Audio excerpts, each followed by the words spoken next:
the thing with PR is he's a very versatile player. I think he'd much prefer to be like in the action and doing things, but he's really actually the concentration and the focus levels to be that anchor is actually really high. And from a coaching point of view, you feel like you're going to get a player who is just way, way, way above average in roles that he shouldn't be as good, like Heavy God for G2, for example, right? That's kind of your X factor because you've got overperforming in positions that you shouldn't get much out of.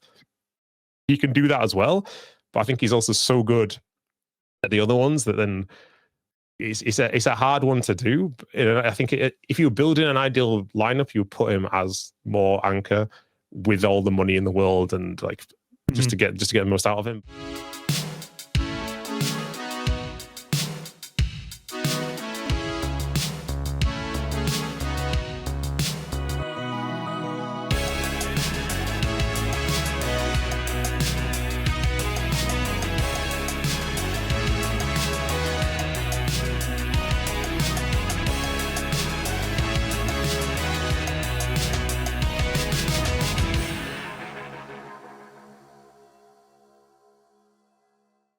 Ladies and gentlemen, boys and girls, Counter-Strike fans across the globe, welcome back to another installment of HLTV Confirmed, streamed to you live and direct exclusively on Kick, and we are partnered with Stake. Remember to gamble responsibly.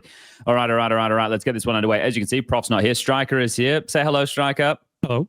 And that's exactly on command. These are robots. Some of you think that. He isn't really, but could be. Lucas is pressing the buttons and joining us as the guest today to fill in for Prof is Ash. Ash, thank you for your time, sir. No problem. Always a pleasure to be here. This is my first time actually showing up this time as well. So that's a good one. Yeah, nice. All right. Well, you were on. I was meant to be on, but something happened at the last minute, so I didn't make it. That's like the most surprising thing I heard this year, man. That's crazy. You were sitting behind me at the award show. You were sitting next to Config, having a bit of a chat. How's the year been for you so far, Ash? We're only 21 days in. It's been nice. I went on holiday over Christmas. I guess it's kind of start of the year as well, right? And then I have had flu, which means that I've watched nearly every single Blast Bounty game, which has been less interesting than I thought it was going to be fair. Okay. I'm in the middle of doing laser eye surgery, so I've been going to lots of appointments and things. I'm not going to lie, I'm a little bit nervous about it, but I think there's never been a better time to do it, right? Like with a CS schedule, it's hard to find like a week to go and do everything, recover and everything, so I'm going to get that sorted. I think Jason had LASIK. This is a while ago. So I know someone else who's done it as well. Is it still, mate? Look, I don't want to get into eye conversation. That shit freaks me out. Okay, we won't set people off to start the episode. Okay, so just to get everybody up to speed, Ash, obviously former coach of Gamer Legion. It was early December. You stepped down from that. Striker informed me that there's a lengthy interview that was done. Was it lengthy? Did I insert the word lengthy? Either way, there was an interview done with you at the award show. Striker, when's this coming out? Ooh, I haven't decided that exactly, but it's probably somewhere in the breaks between tournaments. I'm not sure which one, whether this one or the one after Krakow. Okay. So we don't need to get into too much of that, Ash, because you've already spoken about it and it's going to come out on the website. But is there anything you do want to say in terms of post the whole Game Legion stepping down situation? Yeah, I think I actually told Game Legion that I would like to leave the organization this month, and they've agreed to let me look for new opportunities. So I think that's going to be announced pretty soon. But it's been a long time now. I think it's been nearly 6.5 years or something like this. And it feels like for me now, this is the time for me to kind of move on. So yeah, probably a good time. It doesn't plan to say it here, but it's probably a good time to say that. Okay, cool. That's exciting. Am I meant to get into a Striker? Is this what he spoke to you in the interview about? That's the thing. I haven't seen it. I myself either, so we might as well. I don't think you said this on that though, right? I did. I think it was the very last thing I said. So it's kind of, it didn't really fit into the interview, but it's kind of like a random last question. It's like, oh, okay, yeah, sure. Okay. No, it doesn't. I mean, we can get into it then, because I'm sure we didn't get so super deep into that part of the conversation anyway. So are we talking like different coaching opportunities, or are you looking to do other stuff? Because I saw you the other day, you whacked your stream on, you were watching some Cobra Zero matches, right? Like I've always been a fan of YouTube content and what you're pushing out there. So where are we going? What's happening? Oh, coaching. I'm just super passionate about coaching. It's kind of all I want to do, the competitive side and everything. Like for me, it's no problem. If it said like, put YouTube on the back burner or something, don't bother doing it. For me, it's not a problem at all. It's something I just want to go on with, and doing things like streaming, even like a couple of YouTube videos, kind of getting myself back into things, because obviously I was burned out And then I found myself just not really doing anything, and now kind of reintegrating myself back into the world, back into Counter-Strike, which is the main reason why I came to the HLTV Awards in the first place as well, right? Just speaking to people again, get around people. And I think it did wonders for me as well. It kind of got me feeling positive again and talkative again and things like this. So looking for new contracts. Not quite, but it's a good place to do it as well, no? There was a lot of people there, a lot of industry people, a lot of people who I'm sure are important. There was a lot going on that weekend. Okay, cool. That's exciting. Well, this is great because we can talk about things today, obviously, from your perspective, and that's still rooted in a coach perspective. That's going to be fun because everybody are playing at home, just to pay attention early. As we go down here, we're going to end with taking a look at the first impressions from Blast, and then the playoffs are going to be kicking off tomorrow. So we'll be finishing there. But the main meat and potatoes of this is going to be talking about the season. I sent out some forms to some teams to do rankings of events, and we'll talk about some of the key moments to VRS cutoff and everything happening there and why teams are choosing or not choosing certain tournaments. So that's going to be later on. Let's just kick things off with the recent news, right? Which is there's not a lot of recent news, unfortunately, to keep people too busy with. We had 1 week of online Counter-Strike. Now we have a 3-day break. The off-season wasn't too explosive either. This one might not be hugely important for our listenership who don't play Counter-Strike, but the Premier queue is still closed, which is the first time. So we're only going into Season 4, but it's the first time the queue has been closed for longer than 24 hours. I think a lot of people, myself included, were expecting an update last night that at least would have re-enabled the queue and brought Anubis back in. That didn't happen. So I think now everyone's hoping that's going to happen tonight. And the Anubis one is the big talking point, right? It's obviously been in play at Blast Bounty. It's going to be in play in Krakow. I'm under the impression that there's going to be changes to the map. So that's what I was excited to see happening last night. But we don't have an update yet. So this is just... The reason I'm pointing this out is because it hasn't happened before, that it has, that things have stayed closed for over 24 hours. Ash, as someone, you're coaching a team, a new map comes in to start a season and it comes in so late. Do you think they need to kind of reprioritize when they're announcing this, or do you think it's just a pro scene problem that we have to deal with? At the moment, it is a problem we have to deal with, but I don't think it should be like this. Like it'd be so nice to hear this at the start of the major. Like you go to the major and you get like even a piece of paper saying, "Hey, look, something's going to happen and change your map pool." Just something to plan for the next season. Like why do we just get thrown on us at the last minute? Like we'll be here practicing train the day before Anubis comes out. We have no idea, and it just seems like a mess. And at least then, if you're going to bring the map out, we're not going to change it a little bit, like do something about it. And now everyone's just thinking. It's like when Overpass came back out, you're just trying to remember half of the things that came out again, rather than learning new parts of the map again. So what's the point? I don't find it interesting. It just take a map out. It catches everyone off guard. It makes all the vetoes a complete mess for the first tournament of the year as well. I don't think anyone wins when that happens. So some sort of communication. I don't know how you would do this, but some sort of communication. I'll just time it. Major ends. Here's the announcement. Anubis comes back into the pool. Great. That's like, even if it's like 2 weeks or something, give us some time rather than overnight. Now you're playing Anubis at Blast Bounty straight away. Like, what's this about? It's just crazy. And then like teams like Aurora don't even want to pick it, right? And you can understand why they don't want to pick it. What do you make of this, Striker? Yeah, I've been talking about this before. I even praised Valve for getting into this kind of a habit of doing map changes every start of every season, right? But why not make it perfect and make it end of every season? To make sure that everybody goes into the break knowing what's coming in the next season, right? So I don't really understand the reason other than laziness, to be honest, or just kind of, I don't know if everybody saw the like little snippet of the Valve dev talking about how they deal with communication, and like one of the things he said there was, we effectively don't want to make promises because priorities change. And I wonder if that's like part of it, where they're like, yeah, we don't want to promise a new map because we're not sure whether it's going to be ready, especially around the break, whether it's because they go on a fucking 3-week holiday and they don't know like when they start coming back, if they're going to be able to get the map ready to reintroduce it back into the pool, especially if it's like a new one, or something that has to have changes. So I wonder if it's to do with that, but effectively it is kind of lazy to do it this way because it is so easy to make it better. I think there's also like a case where at the major is one of the times where they're communicating with a lot of people like face to face, right? So a lot of the TOs and stuff, and I know you guys go and have a chat to them, and I know I go and have a talk to them, and other key people go and have a talk. I know they're always open to talking to players, but that one never really tends to work out as far as I'm aware. That's the funny part, right? Like every time I talk to them, they're also like, yeah, we don't really get players, coming up to us too much. And I'm like, why not? Everybody's just like up in arms on Twitter or whatever about things that they have a problem with, but they never come up to them when they're at the majors, you know? I think if we put them in a room, right, like with 15 other people and we got the players to pick which ones are the Valve devs, they probably wouldn't be able to do it, right? So they might need to next major do a bit of hand-holding and take some of them up there. Who could, to be fair. Yeah, There's not that many people who don't. Yeah, just disguised. But yeah, that's a factor that could come into play, right? Like they're talking to people and deciding at the major, like with the feedback, et cetera, et cetera. I think the other is having the inventory of the maps available, which is why I think we're going back to Anubis, because Cash is clearly not ready to go yet, even though they bought it, what was it, 6+ months ago off of FM Pwn. So must be something big happening there. So yeah, it is a little bit annoying, and from our perspective or on the pro scene, it just really slows things down, because you normally don't see the new map that gets added taking off until the following season, or at least that's what I gleaned from last year, right? Like Train was really slow in the first season of 2025, but by the end of 2026, I felt like I was getting a lot more play. Sorry, by the end of 2025, I felt I was getting a lot more play time, and the same with Overpass. Like even though Overpass was less of a problem, I feel like it's going to get more play this season, because the teams who are playing it, right, it's still going to be in the map pool, and Anubis is coming, so it's going to change their priorities of their choices and stuff. So the ramifications of the flow-on effects, I think we see a season later than when it was added. Look, Ash, I'll throw this one to you.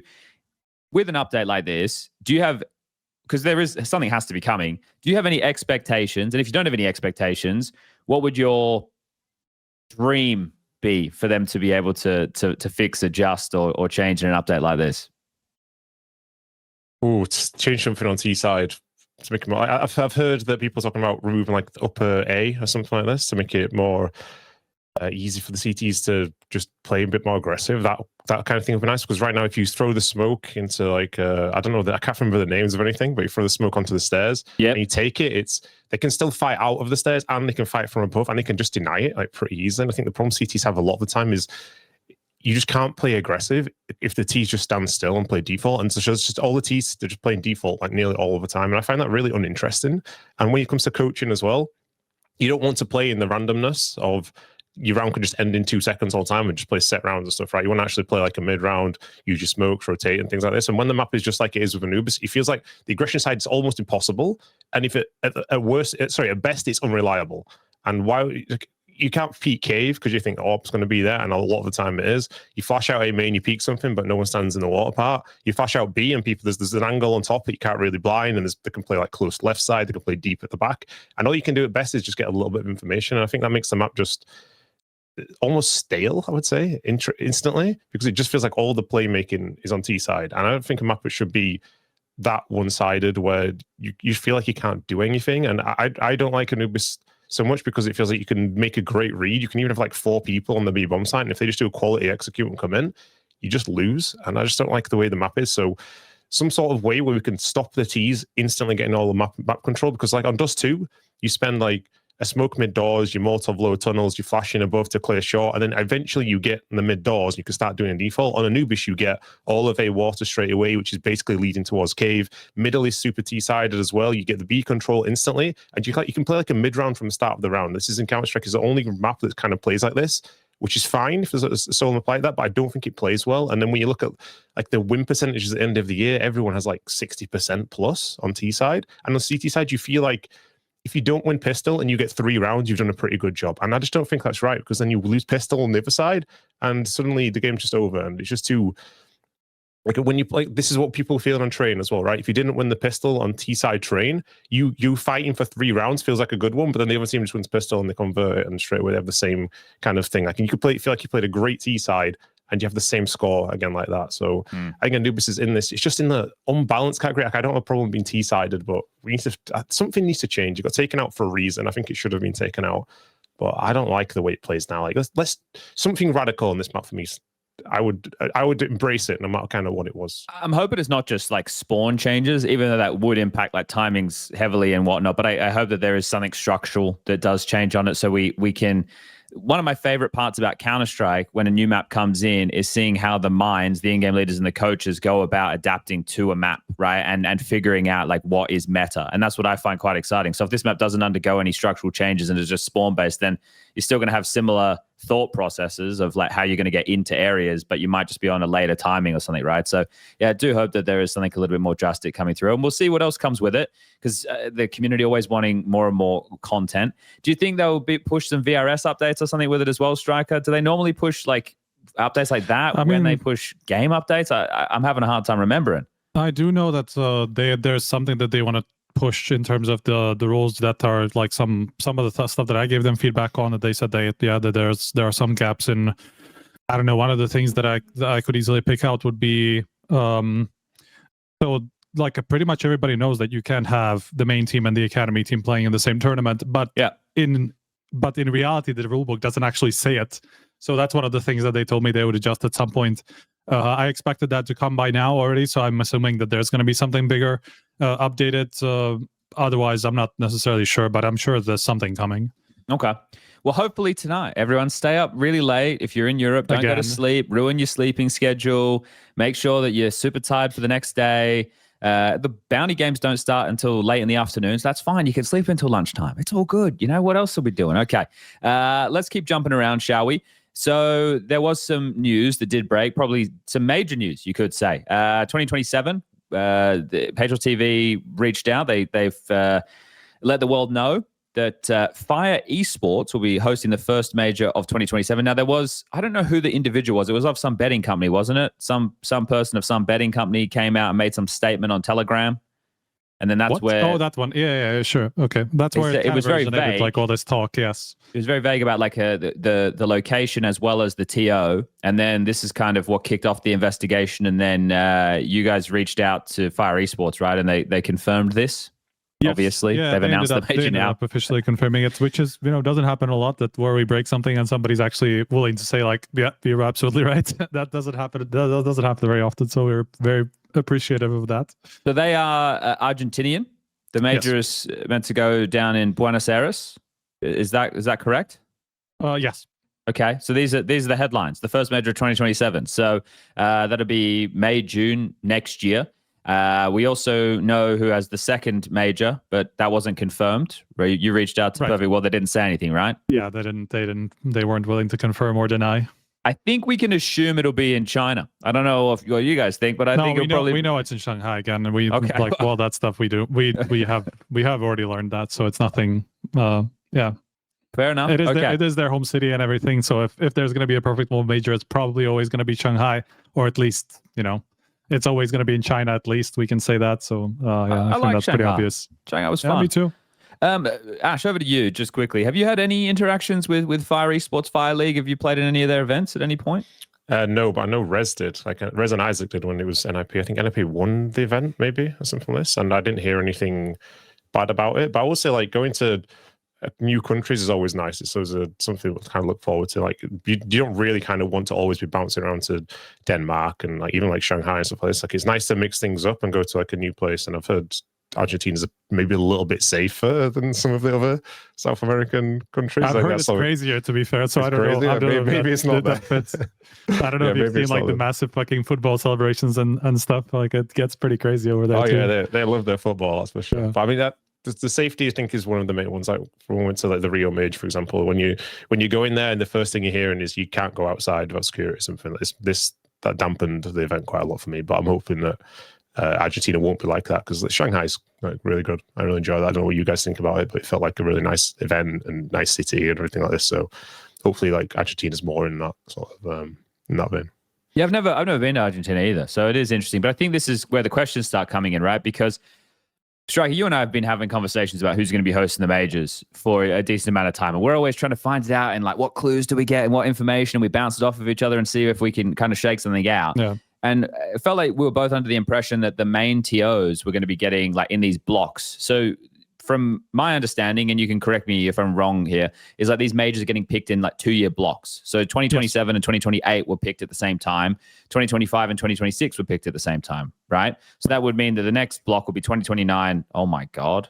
And 2030. Oh my God. Wow. Yeah, we're talking quite a long time ahead of time, right? Because that's a good thing because everything else has to be announced with 3 years lead time, you know. So we might as well know the majors in that the same time frame. I would like the announcements to be official. That's definitely something that I know Valve have had conversations with people with, and I've heard maybe that'll be changing. So that's good. But my point it is here, already changing now. Like we know both of the majors ahead of time. We obviously have already even the third major from now official. Even though I don't know how much we accelerated that, you know, but the talk was it would have gotten leaked very soon. Like if we didn't, it was going to go out in the next few days anyway, I think, because the chatter was just getting very, very frequent about all the majors, even behind the scenes and all that stuff, you know, so we would have learned that regardless. So maybe that's why they were so happy to officially confirm it. But the crux of this, what I'm trying to get to right now, is that like it felt like it was going to be within the 2-year block, excuse me, that it was going to be one major for ESL, one for Blast, one for PGL, and then a wild card, right? Yeah. Like whether that's a Perfect World or a Star Ladder or, in this case, Fire Esports. But for this next block, it seems like PGL miss out because it's going to go in any particular. It's Fire Esports in the Perfect World into ESL or Blast, right? For 2028. So. PGL don't have one in this block, or are they partnering with Fire Esports? Like, I wonder why that is, because you could make an argument that maybe it's because they already have a major in terms of broadcasts, right? Because the Perfect World, the Perfect World deal that they have, they do the English broadcast for the major, right? So maybe if you're a different tournament organizer, you could make a case that they shouldn't get another major because then they will double dip compared to, let's say, a Blast or ESL, you know? So maybe they already, like Valve already consider them to effectively have one in this sense. That could be one of the reasons. That's what I can tell, at least, you know, because otherwise there wouldn't be really a fourth wild card, because Perfect World, I mean, that's something we've already obviously seen works very well even, so wouldn't be that crazy of an idea even. So I don't know. I don't know what the thinking is exactly. I tried to talk to Valve about it. They weren't, obviously this was at a time when the majors weren't known. I think even Singapore wasn't official at this point, you know, so they weren't necessarily willing to talk too much in detail, you know. So next time I see them, I'll be sure to get in touch. But one thing that we did hear a little bit of was that it was kind of Valve who reached out to them to pitch for a major and to kind of get this idea out there to Fire League, maybe because they were lacking some good wildcard options, you know, because maybe some of the other ones that are pitching always aren't necessarily used to hosting some of these bigger tournaments, you know. So that's the curious part that, you know, we're going to dive into a little bit deeper. We're going to talk to Fire Sports at some point when we have a chance to talk a little bit about the major, how they got it, you know, having the first major in Argentina, all this stuff, having the first major as a relatively small company, obviously, and all these things. We will talk to them at some point. Yeah, a lot of those things you're listing there, you're kind of glossing over, but that's the main issue with the community seeing it given to a TO like this, right? That they ran an event in a subway. I don't know if you guys remember seeing that, right? There was that subway event where the train was going past. I think this is where the problem lies, right? Ash, if you're a team or even if you're the community for this sake, and you see that it's a relatively unknown or let's say unaccomplished of running like top tier events, that there feels like there's concern. But do you look at it like, okay, Guardian, Valve are here and they won't let it be bad? Or do you just think, oh, this could be a shit show? Like it's kind of it's a tough one to be able to navigate, right?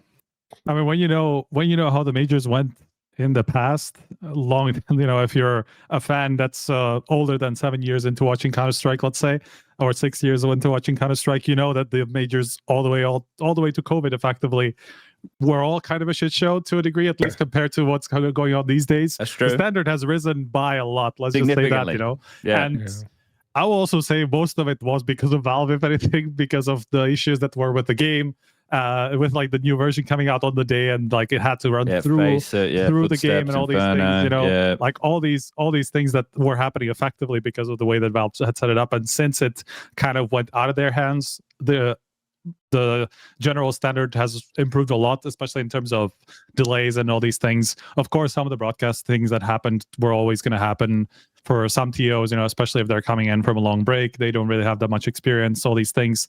But in general, they've run pretty well. I'm sure part of it is just because the standard of organizing events has risen in general.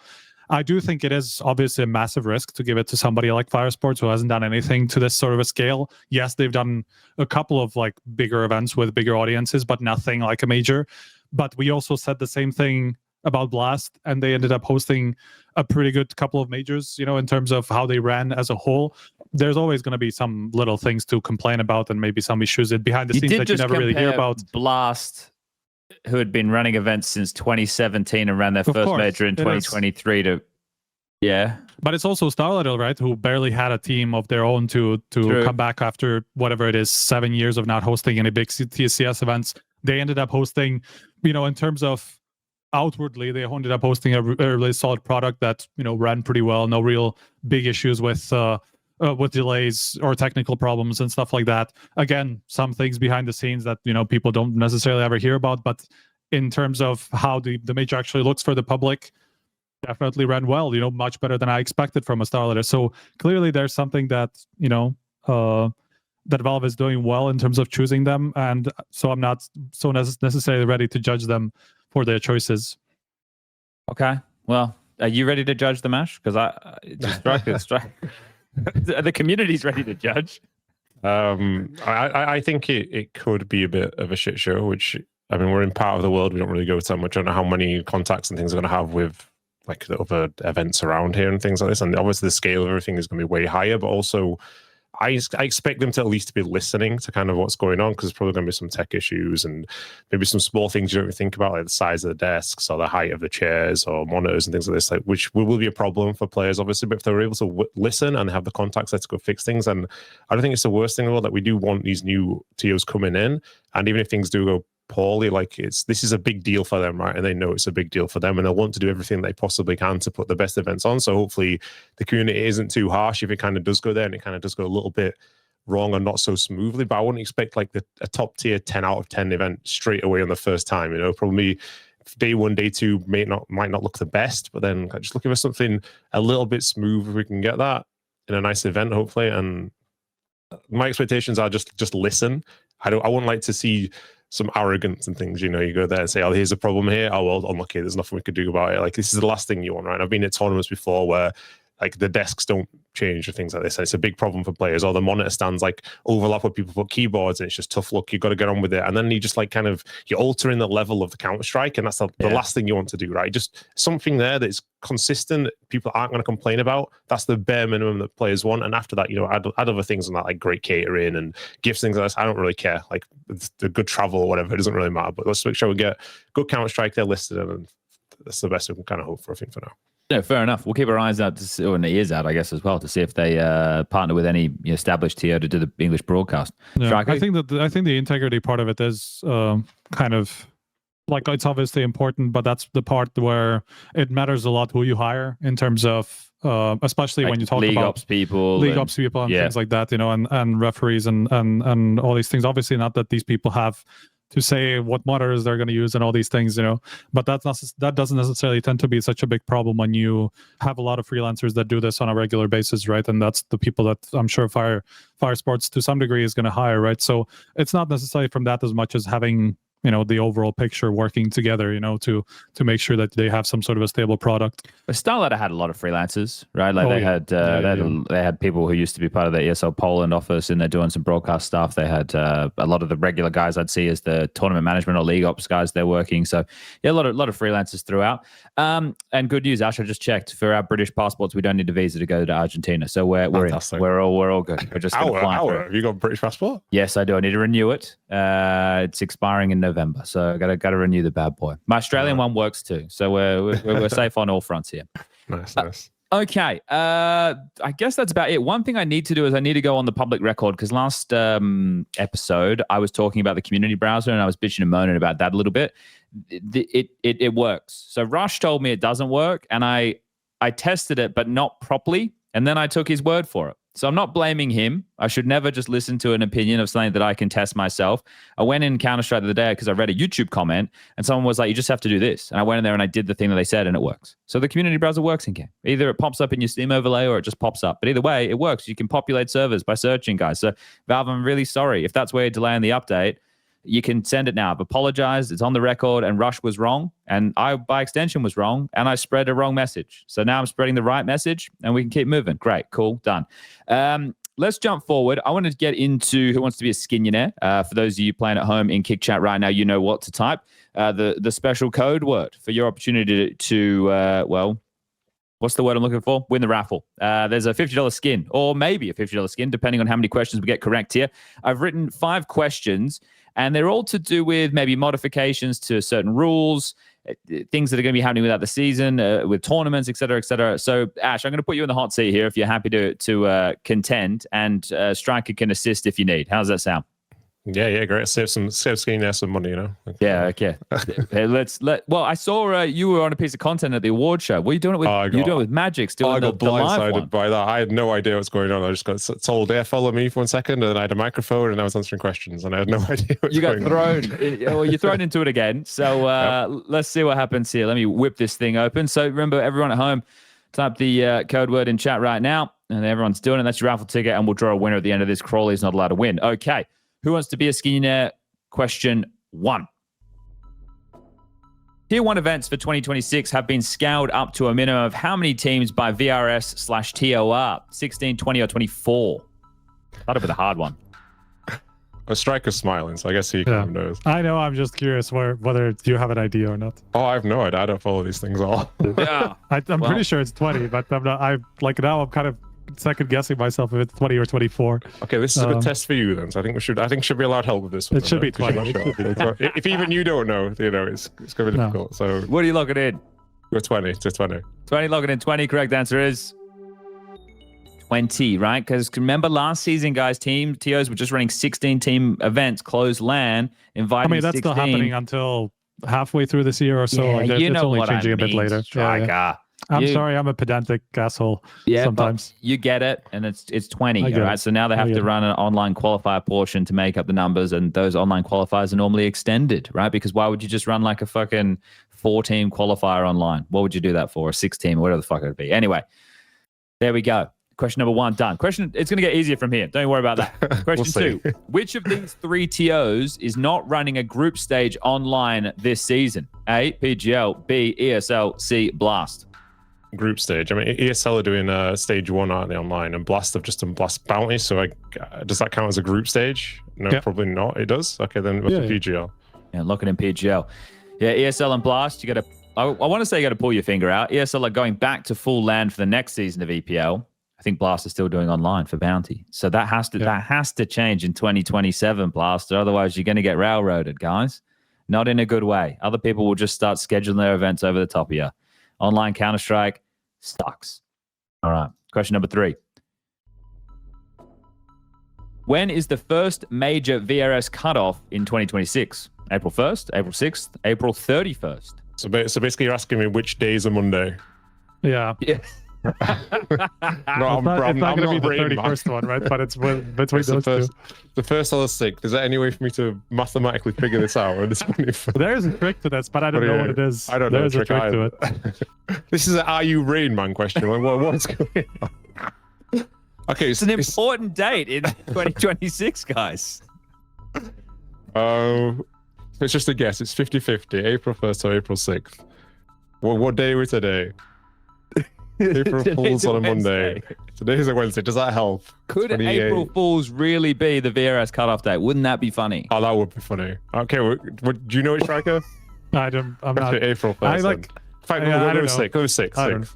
Okay, locking in April 6th. Correct answer is April 6th. There you go. Nice. You can't forget this date, guys. It's important, all right? This is what we're going to know who qualifies for the Cologne Major. You're worse than Dimitri, man, with these questions. Like both well, I gave you April 31st. It's not a real date. Yeah. So, I thought I would help. That's the one that didn't help. All right, question number 4. How many tournaments are Fisher scheduled to host in 2026? Is it 2, 3, or 4? Oh, wow. How many did they run last time? 3 maybe last year? 2 Fishers or something else. There's only 2. Was only 2? The second half of the year? Yeah. There was 3. There was 3. There was one in the first half of the year as well, I think. I think there was one after the player break, right? And then there was one right after, like the first thing out of the player break, and then one October or whatever it was, yeah. There was 3. I haven't heard anything I'm doing less, but would they announce? Did they announce they're doing less? I'm not sure. Do you know any ideas, Striker? I think it's 2. It's between 2 and 3. I think it's 2. I think I heard something that we lost a Fisher event. Okay. And I think I would go with 2. Locking in 2. The correct answer is 3. Now, we might be able to get you past the keeper on a technicality here, but what I would need is for Striker to either know this or be able to get this within the next few minutes. Striker, the Fisher events, from what we understand and what we've heard, there could be some issues. Is that true? Well, yeah. I mean, this whole bankruptcy thing is obviously not going to help. Doesn't normally go too well, does it? But you know, it is a Russian company. You never know what's going on with that. They could just run it under a different company that's not bankrupt. But I mean, clearly it is scheduled 3, and we don't know whether they're going to happen or not. So I guess we were wrong. Well, this is the thing, right? Because they do have 3 events scheduled. One's meant to be in April. One's meant to be in July, same as what they had coming out of the break with the one that Tyloo won. And then there was one that was going to be later on the year that was going to be in September. Now, with these events, right, the one that was going to take place in April is slated to have a $1 million prize purse. The one in July, $1.4 million. And then the one in September, they hadn't announced the prize pool and location and stuff yet.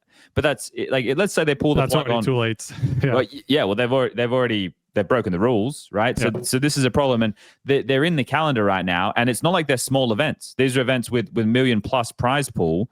That I'm sure certain teams would be wanting to go to, and that this is one of those things that we've spoken about many times on this show. Like, what's the punishment? Well, they're just going to do reputational damage if they're unable to put these events on, and they've had them scheduled. So why aren't they coming out and saying these aren't going to happen?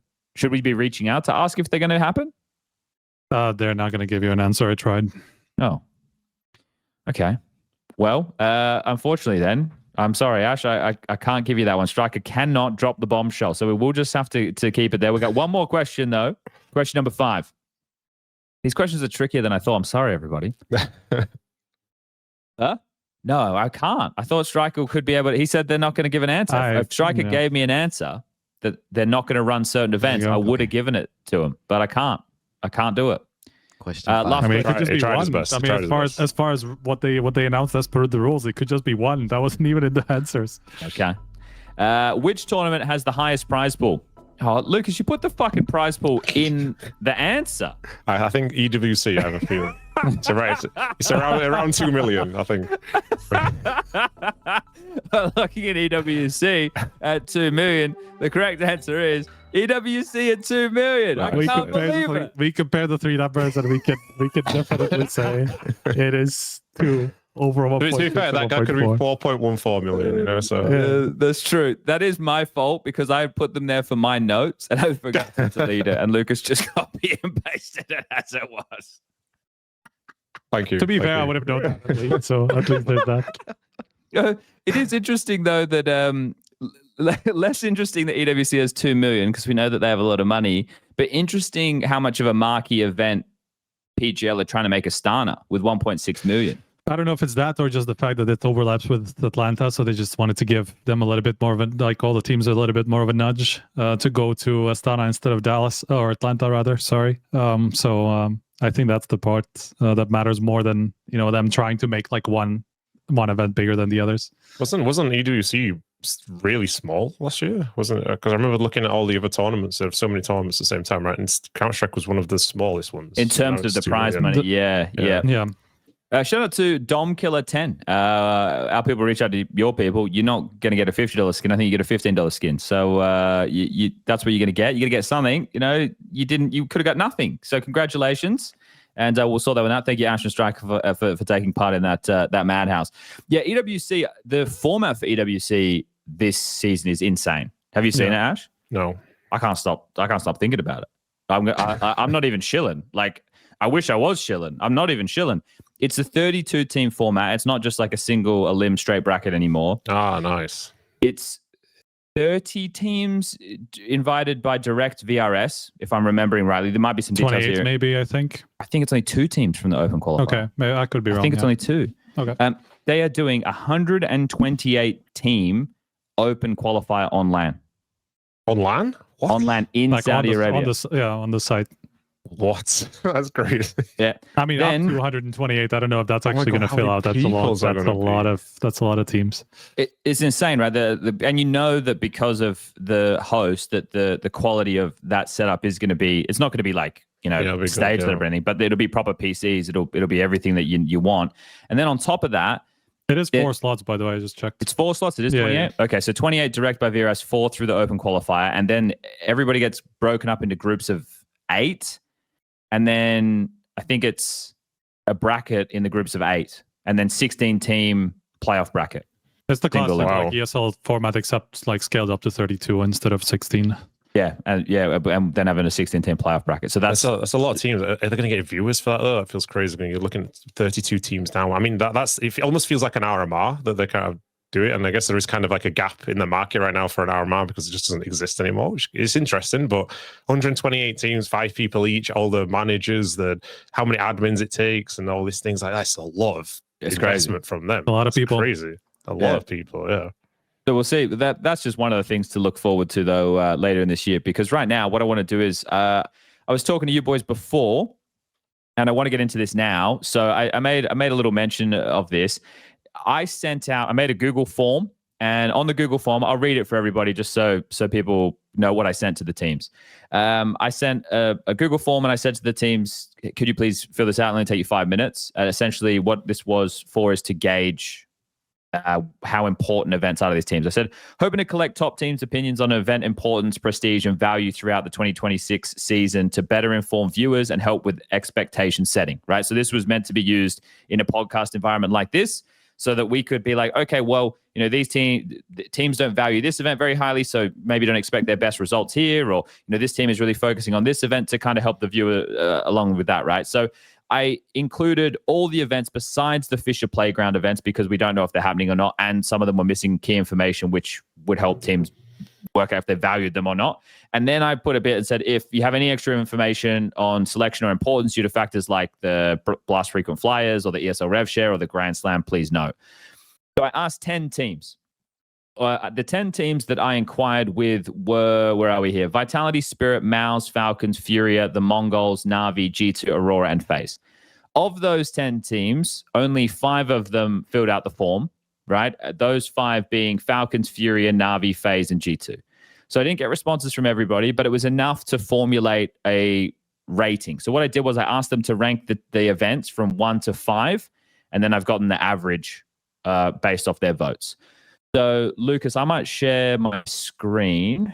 Give me a second. Where are we? Sorry, everybody. I'm getting lost with multi-tabs and websites and shit. Okay, Lucas, I'm going to share this. Can you see that, Lucas?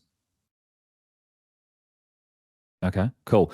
Well, basically, what I will point out here that isn't crazy is that the majors both got 5 stars, right? So the majors are the most important. That's what I think we'd all expect, right? They're the highest rated out of all of these here. They got 5 stars. Then after that, imagine somebody didn't put them as 5. That would have been so crazy. Yeah, everybody unanimously voted to put the majors as 5 stars. Then after that, the next most important, as per the votes that we got, averaged out at IM Krakow, which was 4 point something, right? Some teams even put it as a 5-star event. I think 3 of the 5 teams put it as a 5-star event, and 2 of them put it as 4 stars, which is what brought it down to this right here. Then after that, it would be EWC coming in at just over a 4-star event. And then after that, everyone else is kind of in a bit of a similar, well, maybe not really. Like the low end, you can see here, Blast Bounty, that's 1.8, CAC 1.8, Blast Bounty again, 1.8. Starladder got 1.6, and Thunderpick got 1.8. So those are like the lowest ranked events by these teams, right? And then after that, you've got, Cluj is pretty high. I think that's probably based off of the VRS stuff. And, PGL aren't messing about. They have good prize pool.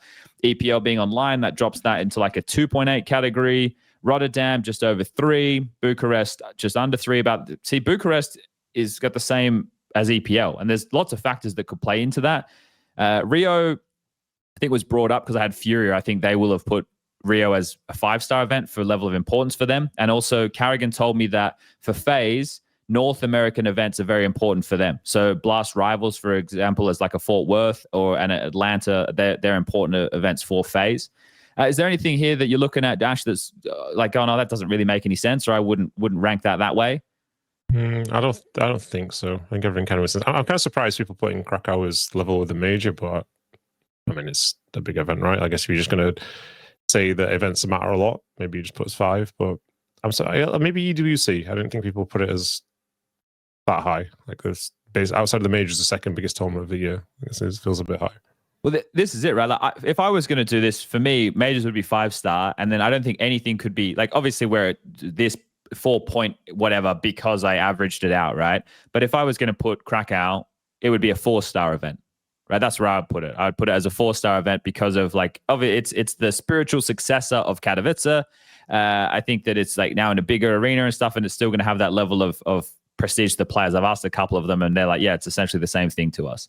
Then outside of this is where we get into like some murkier territory, because what we would rank events as viewers would be different to what some of these guys will rank events because of, let's say, the push of their organization. That's why I think EWC is probably so high, right? Because it's important to their org for the overall EWC payouts, right? Which, like, what if Falcons have won both times, or is it 3 times they've won? Either way, twice, I think, out of the 3 or whatever. I don't know. It all plays into the overall prize pool, which is quite high. Striker, is there anything here that's seeming a little bit odd to you?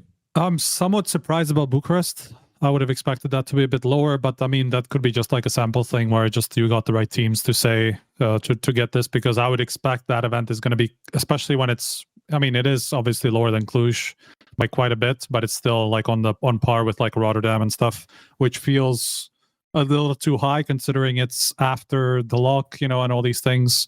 I would expect that event to be fairly poorly attended compared to everything else. So we'll see about that. It's curious. Same thing with Astana v Atlanta is a curious case because they're in the same place, right? So it's fun. It would be funny to see like which teams would rate that highly versus others, because that will tell you who will say yes to that tournament versus in Atlanta. That's so true. That would be curious. I'm curious both ended up that high, but I guess that speaks to some of them will have some priority for one or the other. Especially, what you were talking about with FaZe, maybe they would rather have Atlanta, right? But then Navi maybe would rather have Astana, for example, attend Astana rather. So those are the biggest ones for me. I'm not that surprised about Krakow, because from a player perspective, I think like the big 4 have always been like obviously the ones that everybody's chasing, and that the ones that will always matter the most out of everything. They're going to be a step down from the majors, Krakow and Cologne, but I don't think it's such a big step for the player side as much as maybe the general community considers it. I think as well, actually, it depends who you ask. Like you said, like for tiered 1.5 teams, things like PGL Bucharest is probably almost a 5-star, because just the tier 1 teams aren't going to be there as well, right? And just more like you want to play. Like, we even skipped Chengdu, I think, last year to play Bucharest, because at the end of the day, we're going to try and win a tournament that's got a lot of prize money, right? And I think a few teams start kind of the same thing. So it kind of come down to US. Maybe like averages out similar to what it is. I'm not sure. You got fucked out of that situation too when they ended up moving it. You could have played both. We thought we'd done such a good job planning our entire season out, and then they just changed it. So I felt so bad for you guys, and I think Aurora were the other team that did the same thing. Man, that was rough because you got fucked. Yeah. I think with this, so some people in chat are talking about like, why didn't I ask more teams? And actually, you said like if you ask a tier 1.5 team, I tried to do it from the lens of like the top teams, right? Like top 10, because some of the conversation we're going to have today is about navigating the choices of events. Now, I think if we're looking at this, let's step back and let's take a look at, we're looking for the most prestigious and important tournaments to win if we're looking at through a top 10 lens, right? I think it's not necessarily just that, because I mean, something that kind of speaks to how they're thinking is also about how they place the bounties, right? And that's not necessarily because of the prestige as well, but also it's the first event out of the season, right? It's an online group stage, so it's more like that they don't necessarily care that they will end badly for them, because of these circumstances. It has less impact, and it is the first thing out of the season, so you don't necessarily think to peak at this time, right? Ever, so it's more about where it's placed rather than its prestige, because I mean, obviously both play the factor because the online thing, and it's a studio finals with just 8 teams and all these things. I think that's kind of so yeah, you're going in the direction I want to go here, right? Importance, prestige, and value. And you've just pointed out like the importance of this event. The importance of this event for like a Vitality is probably not to win, but to get reps in for Krakow. Yeah. But if you're looking at this for I don't know, OG, let's just use like a smaller team. This is their opportunity to show good Counter-Strike, get some confidence, get a win for VRS and put themselves on the world stage, right? Where it's the same event, but means two entirely different things to two different teams, and probably means a whole lot different as we go up and down the rankings, right? I mean, the fucked up part is that even for those teams, they're not really going to get anything out of it unless they get like a LAN win at the end. So that you effectively have to place like top 4 to get any value out of this tournament. You know, if you're a top 20-ish team, you know, that is looking to enter the invite bubble, you know. So even for those teams, it's probably not going to be super. It is a good opportunity, obviously, and it would be great if they could get that far, but it's so unlikely that you're not even going to be like realistically thinking that that's going to be a possibility. Well, this is the thing. A team like FlyQuest opted to decline the invite and go play a LAN in Beijing. Yeah. Right. So like because I mean, for those teams, right? Those are, especially FlyQuest is the team that has the fewest opportunities to get any LAN wins, because all they play is all the big stuff. And so they're not going to get the easy LAN wins against when they have to fucking play Vitality first rounds every time. So they have to play something smaller to get the LAN wins up, rather than a bounty where they will probably leave in the online phase, right? And basically get no real value out of it from the VR's perspective, versus a fucking, open LAN or whatever it is where they can get the LAN wins up. Yeah. Ash, what are you, like, you were just talking about how like playing Bucharest to try and get like a tournament win. When you're looking at tournaments, right, are you looking at format as a factor, right? Online versus LAN, like all of these things. Like, is that how you're measuring and weighing this stuff up, or how are you defining what in tournaments are important at any given moment? I think you need to attend most of the big tournaments anyway, right? Because all the organizations have some sort of agreements with them, and they need to kind of go there. And obviously, there's more eyes on those ones, so you try and like prioritize things where those ones are going there, and then you kind of build in the schedule around it, because you don't want to be going like top tier tournament instantly to like tier 2, instantly tier 2, then back to a top tier tournament. Like, you want to try and schedule a bit like of rest in there a little bit, and like you have things you kind of do and don't want to play, right? I think most teams wouldn't really want to play Blast Bounty if it was in the middle of the season, because the start of the season it's more acceptable, because when you play online, it's just more random, right? You get more tech issues. People just don't play the same kind of way. You know, it's just not the same. Like, it's just some bullshit Counter-Strike a lot of the time. So you kind of want to avoid those a little bit. But I think when you're like a tier 1.5 sort of team, you don't get many opportunities where you can actually win the event. Like, we had some fantastic events last season, and it's 6th or 5th, 6th or something we finished in the end, something like this.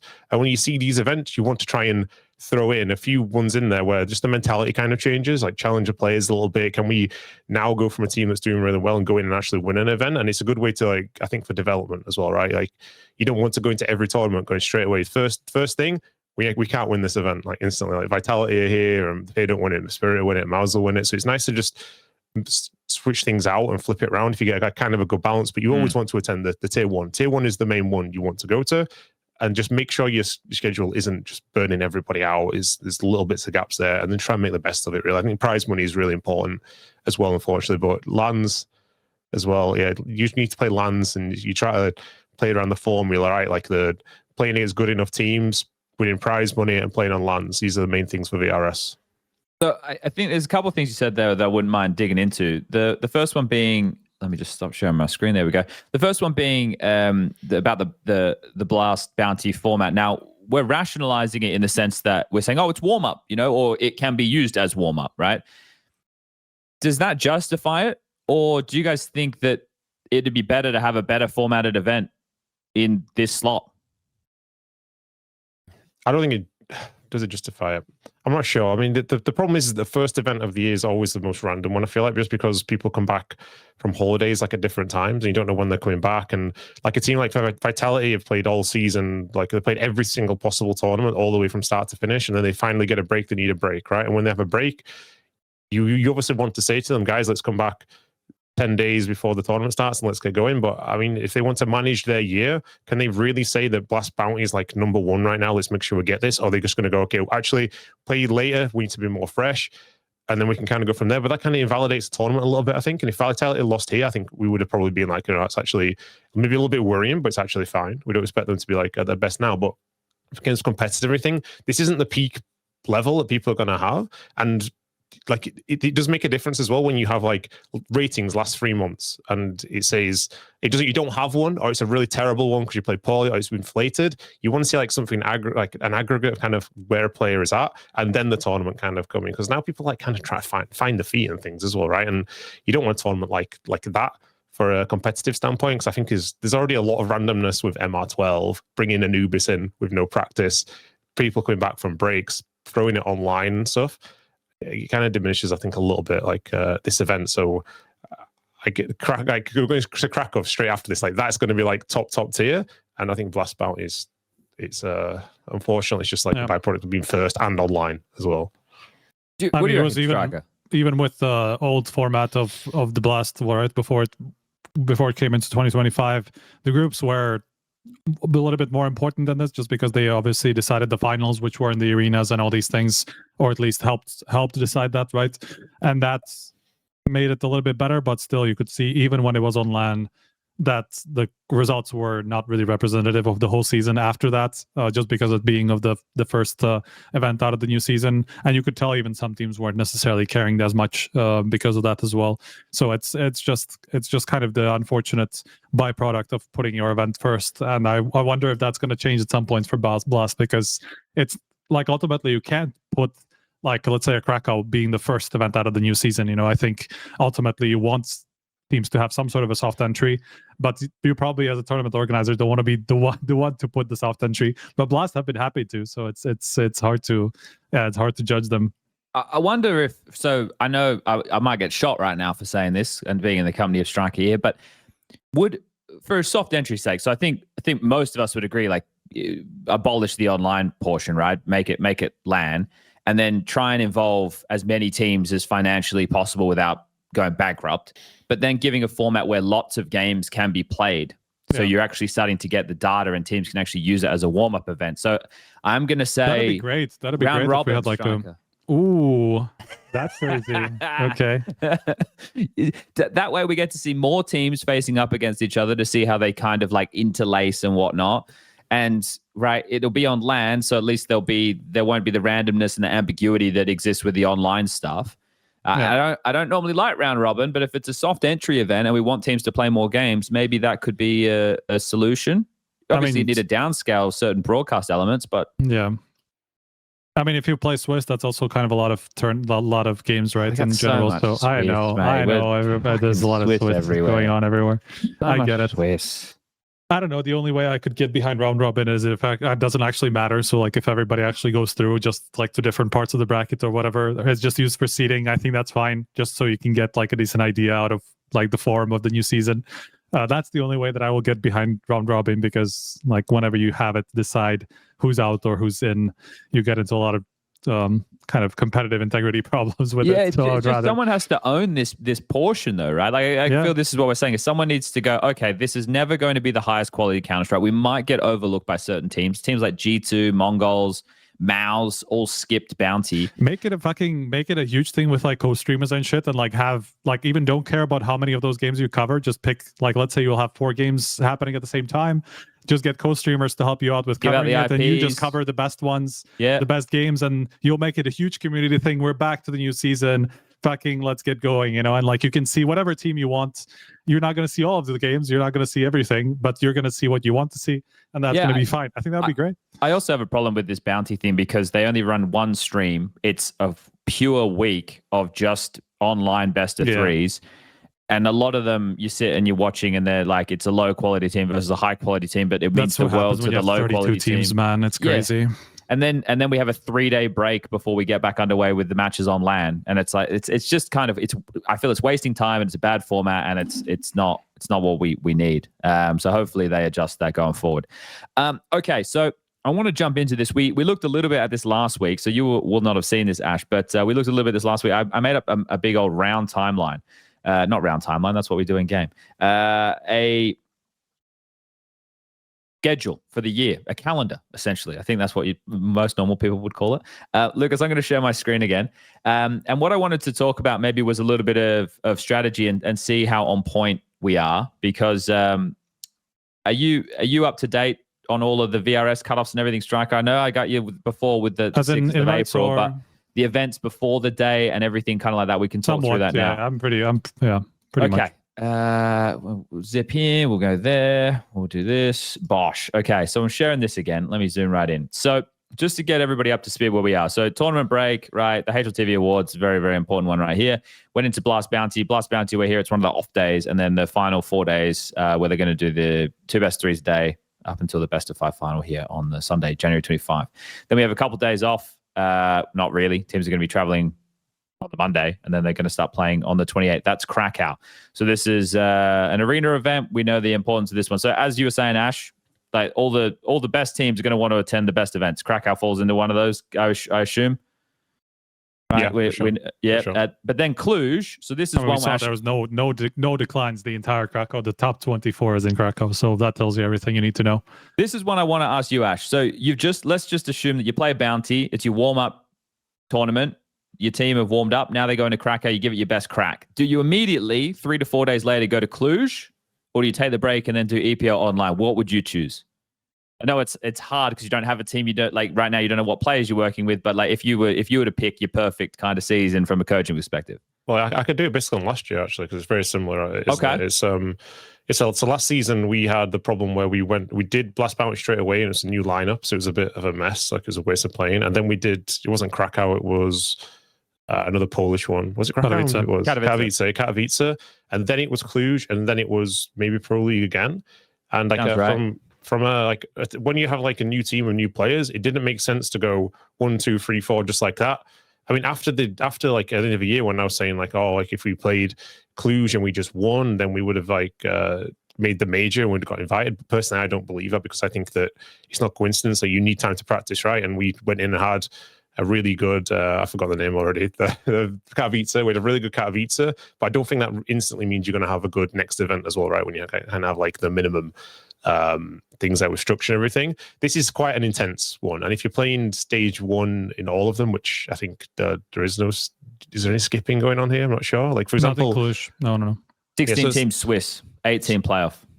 Yeah. So like for example, Game Legion, they're playing Blast Bounty. They're going to the LAN. They're going to this. Sorry, they didn't make the events, but if they did make all of these, this would be too much. I think they're going to next one, because if you do, you have to plan in advance. You have to plan expectation you're going to do quite well. You can't plan thinking we're going to get knocked out here, so therefore we'll have a week, and now we can go to Cluj, and now it's fine. You have to assume we'll go to playoffs. You know, and this makes it difficult. Obviously, you don't want to playoffs every single event, especially when you're not like a top tier 1 team. So the planning side of things, it's there's a bit of delusion I think you have to have sometimes to do it, and getting that like balance between rest and everything. Like if you're on the cutoff of VRS, it just feels like you just have to accept everything, and it's just tough luck. Like you have to play all the events, hope you do well enough, and tiredness is just a myth for you in that moment. You just got to get on with it and buy into it. I think that's the hardest part, is being on that very cutoff, the 16th, 17th team, just saying yes, knowing that you're not like in the best shape, but knowing you have to go and you have to just win a couple of games if you can do that. But it can stack up, and I think we had that problem last year, right? We were just stacking events like everywhere. So it's really, really hard, because like if you turn down Cluj, the idea of going to Krakow in the Pro League and you don't do well at Krakow, suddenly like even if you're in a fairly comfortable position, you could be in trouble like very quickly.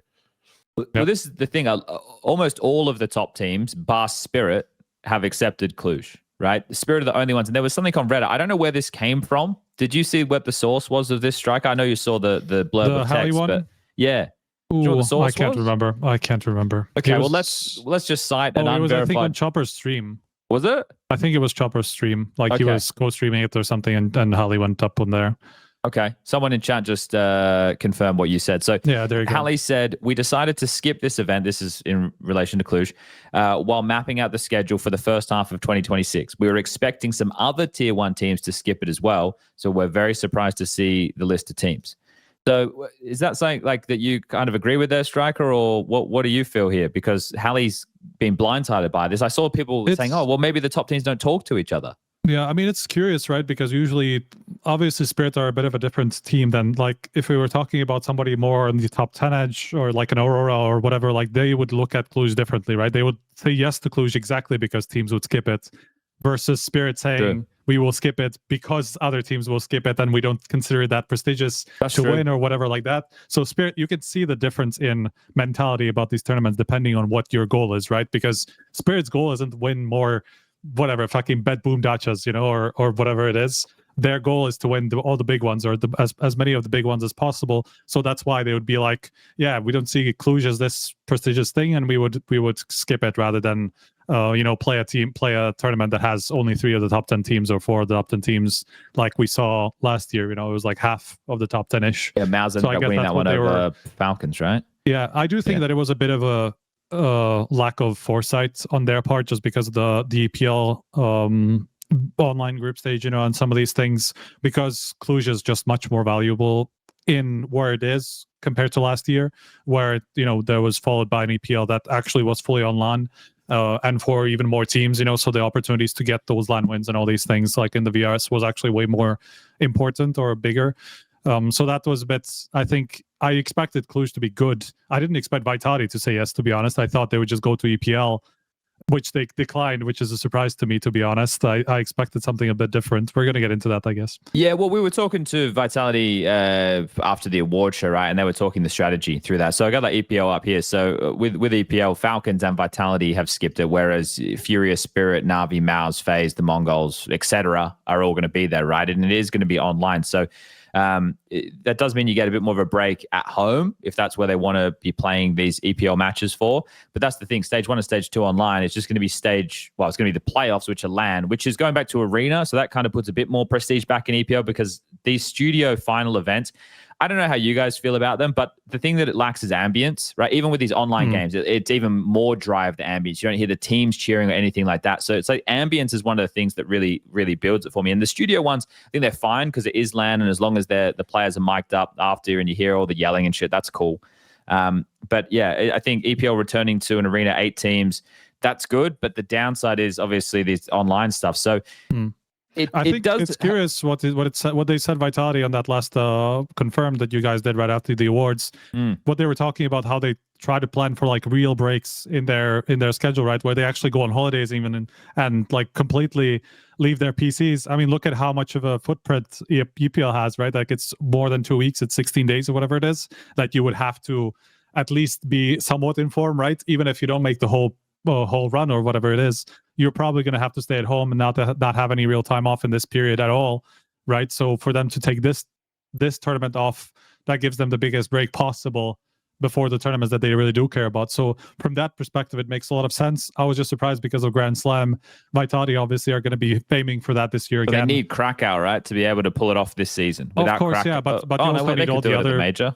They could also do it. Oh yeah, right. There's the major now, so that could help them as well. But still, like you want to attend as many ESL events as possible to get a chance to get another Grand Slam. Yeah, Grant. Yeah. So that was my surprise. But maybe they think they'll just win 4 of the other 5 or whatever it is. Well, where do they come in on Pro League? Like, you don't just go straight to the playoff stage anyway, right? No, stage 2. It'll be stage 2 still online. Do you think part of it is how they feel about playing online? Like maybe they don't feel as comfortable, like they're a bit vulnerable. I know we played them last season online and we very nearly beat them in, I think it was past Bounty. Maybe that's another part of the reason why they don't want to do it. Just don't want to risk it. Maybe it could be that. Yeah, well, it's for stage 2, it would have been March 5th to 9th, and then there would have been a 4-day break until the finals as well. So I know that chunk, right? Yeah, Apex was talking about them being a team who likes to take these decent breaks. So I guess it's just what Strike. Well, part of it's what Strike is saying to facilitate that. But also, yeah, like online Counter-Strike, why would you risk it? What's the point? Because a lot of the fans. I bet Apex already has like fucking Maldives booked for this week or whatever the fuck it is. Yeah, I don't know where he likes to go. He says he likes to do a lot of like crazy vacations. So if I'm a player, right, and I look at the response to losing an online game. It shows me that a lot of the viewers don't have any distinction between online games and LAN games, which is really quite get into concerning. This later, but like I could not bring myself to watch Bounty online, especially like because of the disparity of teams and stuff like that. And they're going to be super fucking rusty.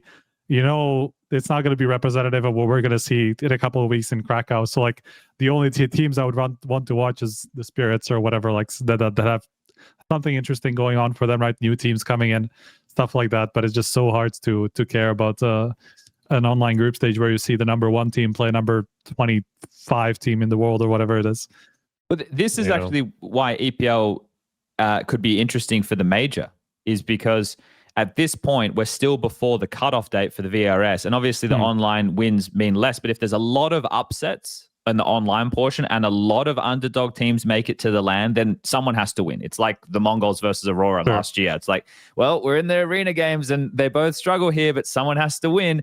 So you could have some teams snatching away some points there. Obviously, we have to wait and see what happens. It would still take a lot, though, like, because you can look at Bounty. There was still a lot of upsets overall. It was kind of a lot of teams that went out early, you know, from obviously Aurora, FaZe, Navi, but then also 3Max and some of these like borderline top 10 teams that could have been like the ones to surprise more than anything else.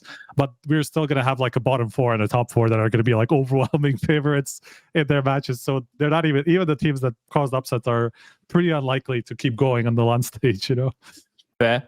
And this is the last event here before the cutoff, which is Blast Open Rotterdam. This is the last event before the cutoff, right? So this will have the ramifications for the top teams at what stage. They haven't announced the teams for Rotterdam yet, but 12 of them are through the VRS Global invite, and 4 of them are through qualifiers.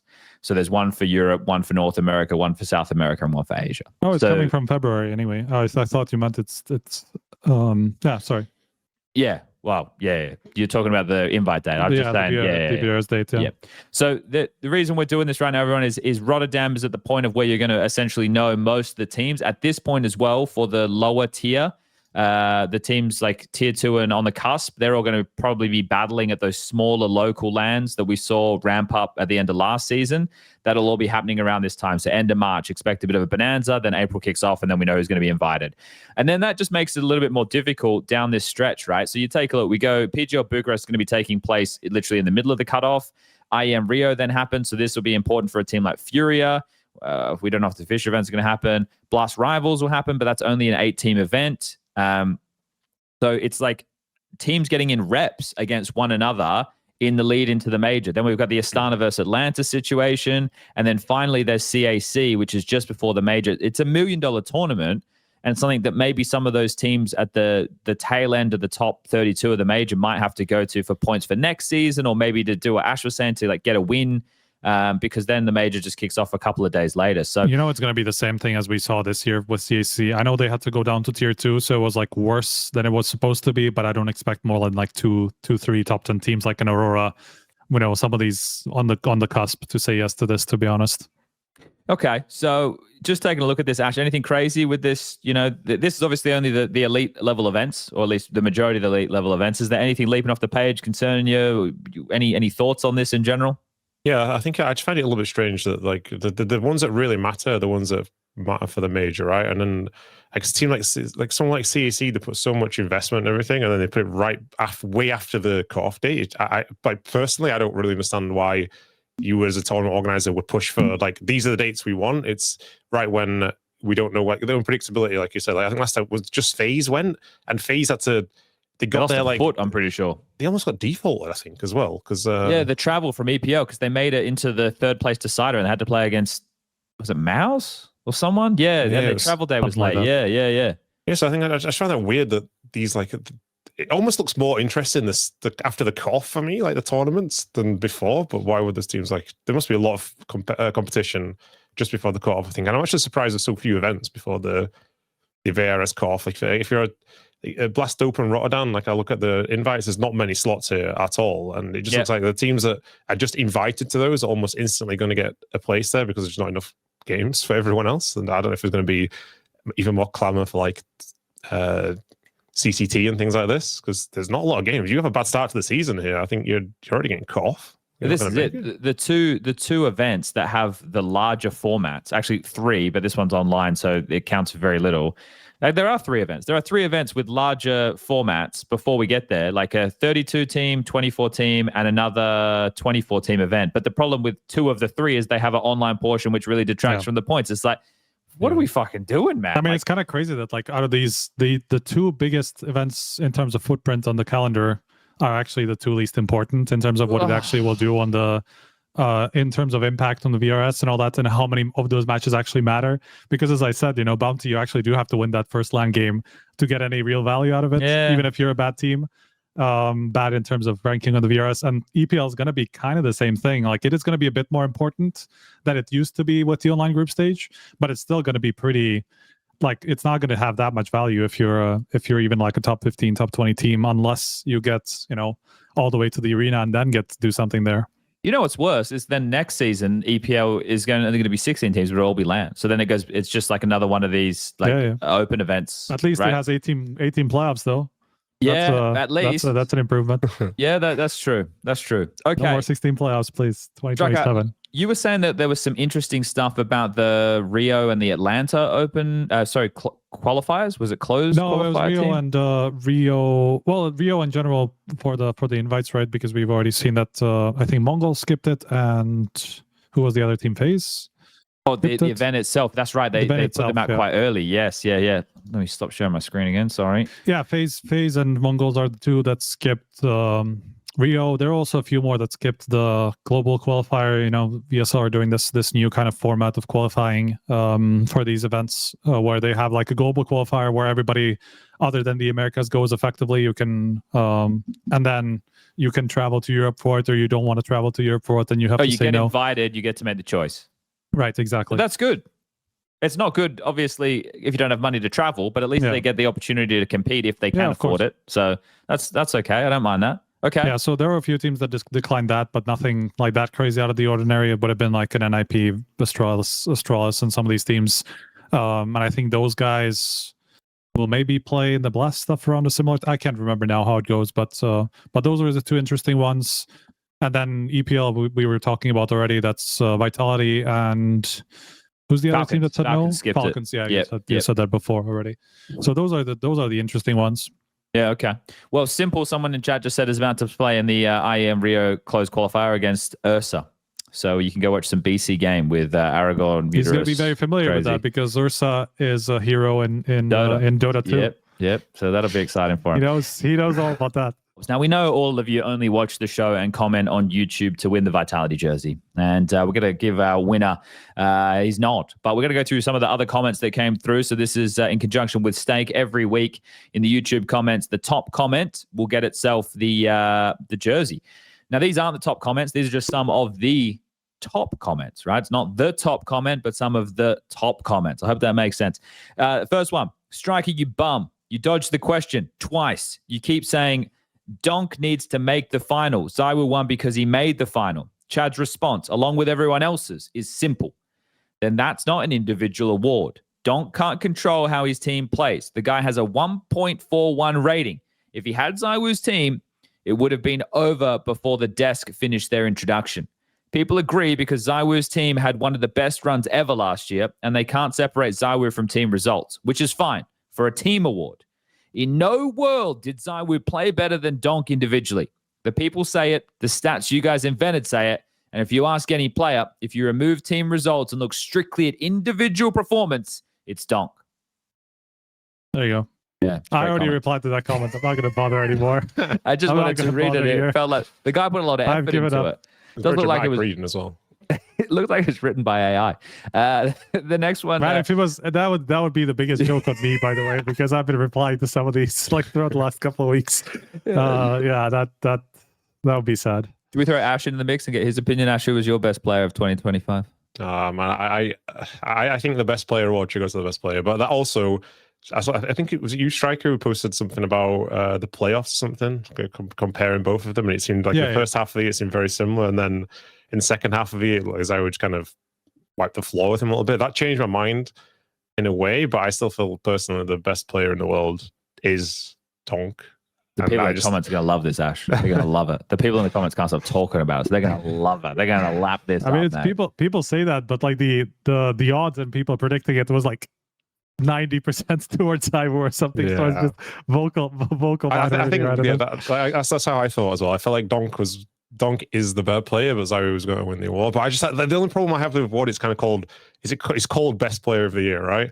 But then we look at it's like most impactful player of the year. That's kind of how we kind of judge it. So I think it's kind of skewed a little bit. Like, and I always kind of say this, that like in football, like the Ballon d'Or, the first thing that everybody does is they go, who won the World Cup? Who won the Champions League? And then just pick a player who kind of like overlaps in there, and they go, oh well, I guess he's the guy winning the best player of the year award. And I just don't think that you should pick the best player of the year. To be fair, if we didn't have a ZywOo type phenom on a Vitality, he wouldn't have won. Yeah. He wouldn't have won player of the year. It would have been Dunk, because they would have shared all the credit way more. Yeah. But if ZywOo was MVP at all these tournaments they win, it's kind of hard not to give it to him, right? Yeah. I mean, I think it's fine. I wasn't going to be upset either way, to be honest. I think both of them deserved it. So it's I would just edge it to Dunk, but then I think your post probably maybe changed my mind a little bit anyway. So I think ZywOo still. Glad I might change somebody's mind. That's good. I think next year, Striker, give it to me. No one will argue. Just decide now that you give it to me. We'll give you the award? Yeah. All right, okay.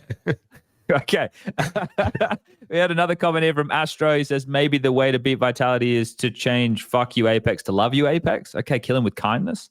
That could be the way to do it. Another one here saying, this Donk versus ZywOo for #1 debate will feed families. I think it is, and I'm not reading this one from this guy again. Okay, it feeds my family, I can tell you that. And the winner of comment of the week for the last episode was EMQTYY. MQT says can't wait to FaZe shit the bed whole season and somehow get everything together for next major. Wow.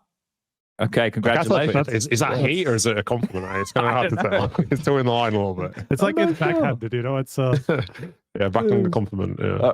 All right. Well, MQTY, reach out to fantasy@HLTV.org and we'll get you the jersey shorted. It will. Hopefully, it fits. Or what is going on with this nickname?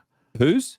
Twistzz. It could be. Yeah. Either way. Yeah. You know what to do. All right. That's the top comment. And I do need to say, weekly reload from Stake and HLTV Confirmed. Claim it via support. Use code HLTV.org and you will get $35 across 7 days after minimum deposit of $20. Remember to gamble responsibly. Okay. Done and dusted. Let's get into some Blast Bounty business. Ash, you said you've been sick and you've been watching every game. Yeah. Well, let's start with game one. This is a Rain Man thing again. I think I've got some reputation that I'm not aware of. What's the biggest takeaways when you've been watching these games? All right. I think first off, I love the idea of the format, and I think when it was a closed circuit and everything, this would have been nice. Like the idea of you pick a bounty, you try and win that money, and you go from that. But it's not working that way because of VRS anymore. And now I could probably predict. I'm not gonna predict it, but I could probably predict the playoffs, like the games that are going to be at LAN already. Which teams are going to pick which, and it's just the same kind of thing of just the weakest team ends up with the strongest opponent over and over and over. And I'm finding that a little bit dull. And I actually, in general, I found this tournament pretty I'm not going to say unwatchable, but forgettable. Like there was so many games where it just felt like, oh, that team's playing that team. I'm not sure I want to watch it, but I'm sick, so I'm going to watch it, and I'm going to sit there and watch every round of it. So I watched most of the games except for on the last day. I missed both games that Game Legion lost, both maps, but I saw all the rest of them, and I missed the Fury game foot, and I think it's probably was the best game in the whole tournament. Unfortunate. Yeah, but I think some teams really stood out for me. I think Paravision, they absolutely destroyed Astralis. That was really nice to see, and they beat Ents pretty convincingly. I think the second map was overtime, but it was pretty convincing when I was watching that. Eyeballers were pretty impressive as well. They beat FaZe really comfortably. Actually, could have even been easier, and then they should have really won Anubis against Vitality. It's lost 0-2 in the end. A little bit frustrating. I see Pitter was having a bit of a meltdown in the background, which I can relate to, from last season. Falcons, again, just showing how solid they are. I know people don't really like Falcons so much, but I think they're fully in that category where you just expect them to be kind of everybody below them, and maybe even a little bit more reliable than Vitality in that aspect of just putting the teams that maybe they could lose to just to bed. Like that game against Ecstatic, they lost 2 rounds and both of them were pistol rounds. Very, very impressive. I think Game Legion as well were impressive. I mean, I didn't see them lose the map, but so it was kind of a little bit skewed. But beating Passion, who people were really kind of high on, they were obviously a bit disappointing in the end. And Aurora was actually really convincing. They lost second map 13-10, I think, or something like this. But the maps they won were really crushing. So that was kind of nice. And the teams that I wasn't so impressed by, FaZe, obviously. Yeah, they lost to Eyeballers. They won a map. And it wasn't close either. It just really wasn't. It was really one-sided, and that's worrying because they should be really coming off a high. You would hope anyway, and that was really disappointing. But again, it's the first game of the season. Like talk about it's online. Have they had a long break? Like I don't think this is something you would put too much weight in, but it's a little bit worrying. Passion, obviously, like when that wasn't like I would put Passion as the favorites in that Game Legion game because of form. Where Passion had a good major, and Game Legion kind of losing quite a lot recently, just a little bit traumatized, I think, from the end of the season, the way it ended. That was like, it wasn't that close either. And I think M80 is another one where, like, whenever I go on M80, it just seems like they have an 80% win rate and they're going to come in, they're going to look good. And they got smashed by Pain. Like, it was not close. And Pain, I can't remember. Pain roster lost changes too. Yeah, they just changed one. Yeah, but and then Pain with 2 roster changes. Yeah, and then Pain lost pretty badly to Heroic, maybe, or someone like this. And that wasn't, I don't think that was as competitive as the score kind of looked either. So I think that kind of makes it look even worse than M80, because it's not like they got smashed and then just got, like, by a team that went through. The team then got destroyed as well. So I think those are the kind of the standout stories for me. The format, I found it boring. As one of the first times I was genuinely interested in sitting here and like watching every single game and just kind of seeing what's going on. But then like half of the games were just on paper just looked really uninteresting for me. But I sat through and watched it, and yeah, it's nice to see Game Legion going through. I'm a little bit worried about Aurora, I think, and like they like Soulfly. Like, if you've seen Soulfly, he's like, I checked this. I was watching on stream, and he has 32% entry attempts last season, which is the 17th highest of anybody. And so far in this tournament, there's only 5-6 maps, I'm not sure. He has 16%, so it's halved, and he's in like in-game leader territory on T side, so that you cannot have like a bigger change in that aspect. And he was like a mixture of like rotation and anchor, but he's taken all the like the inactive anchor positions and gone from the good ones. And in itself, this is a little bit worrying. But I think also the fact that I'm really like, I was really like a big fan of Jota as well, and they've gone from really reliable guy to inexperienced Soulfly in all the wrong positions, and then they just kind of lose to Game Legion. And that matchup was not good for Game Legion, because we played them at Bucharest and we got 13-1, I think, by them. So that was probably like, if you look at a game that you don't really want to play for like the mentality reasons, that was a really bad one for Game Legion. And it was comfortable. It was really comfortable. So I'm a little bit worried for Aurora, maybe because of their expectations. Like, if this is the start of last year, then you'd be like, okay, we can give Soulfly some time and everything. But I think the fans have been really on their backs as it is. Yeah, they had a very similar. About it. Yeah, they had a very similar season to us, right? They had a really good first half of the year, and second half of the year was like less impressive. So this is it's just the downside of like having a national team, you know, like when you've got to pick from a small pool of players. I think Mongols maybe have the same issue as well. I was watching Controller's demos. I don't think he's thinking about the game anywhere near as much as Senzu. And Senzu was kind of a guy, I think he had really good feeling for the game. And Cobra-Zero, Cobra-Zero, I get the names mixed up a lot. But he looks really sharp, but I don't know if that's not something they're lacking. You know, they don't want another soldier, I don't think, and he looks kind of like that, which is fine. I mean, you're from Mongolia. How often can you go into a team and like into the scene and pick up a player that's going to be as good as the 17th best player in the world, or 13th, wherever the Senzu was in the end? Like that. That's difficult, and this is the same problem that Aurora have. They'll probably make the best of it. They'll do something out of there. But what did you think about? Sorry, what did you think about PR's changes again? Because we've seen a couple of reversions of some of the roles that I guess SPUNJ enacted in the late part of the last season, where we obviously activated him a lot, and it felt like it was suiting him to be in those positions. He was getting a little bit overexcited in places and stuff like that, you know, what you would expect from kind of an relatively inexperienced guy. But now it seems like it's been pulled back a little bit. What do you think? Yeah, I think he's playing on Mirage, which we weren't playing before, so I don't want to count it so much. And Dust 2 is playing long, right? I think that's the two has changed, but he has kept a lot of them, the active positions. Like, for example, Inferno. And then Inferno against Aurora, he was like 2 rated or something, so it kind of showed. And then Dust 2, they struggled and lost badly. So I don't know if it's something maybe back to the drawing board a little bit there. But the thing with PR is he's a very versatile player. I think he'd much prefer to be like in the action and doing things, but he's really actually, the concentration and the focus levels to be the anchor is actually really high. And from a coaching point of view, you feel like you're going to get a player who is just way, way, way above average in roles that he shouldn't be as good, like Heavy God for G2, for example, right? That's kind of your X factor, because you've got overperforming in positions that you shouldn't get much out of. He can do that as well, but I think he's also so good at the other ones that then it's a hard one to do. I think if you're building an ideal lineup, you put him as more anchor. with all the money in the world and like just to get the most out of him. But maybe for Game Legion, it's like he's got a mixture, right? And I think we're probably going to see more with sample size, like how that kind of works. But he has that ability to learn, and he fits like the communication, everything fits the role, so he can do these things. So it is like, if you like does too long, put him there, you're gonna have one of the best does too long players in the world. That's kind of the feeling you have. Oh yeah, okay. The Game Legion, when I watched some of their games, I think so. Just we dumped a lot there on people. These are the ones that kind of overlapped with what you were just saying there, Ash. These are my like headline losses. FaZe losing to Eyeballers, Navi losing to Monty, and 3D Max losing to Inner Circle, because those are all three like mainstay names, excuse me, that we were expecting to see deeper within tournaments, and all of them didn't even really feel like they had a chance. But this is why I think when we were prefacing it before, for some of the teams it's a warm-up. For the underdog teams, they maybe didn't even have a break over Christmas, right? Like they've been grinding because they want to capitalize on these opportunities.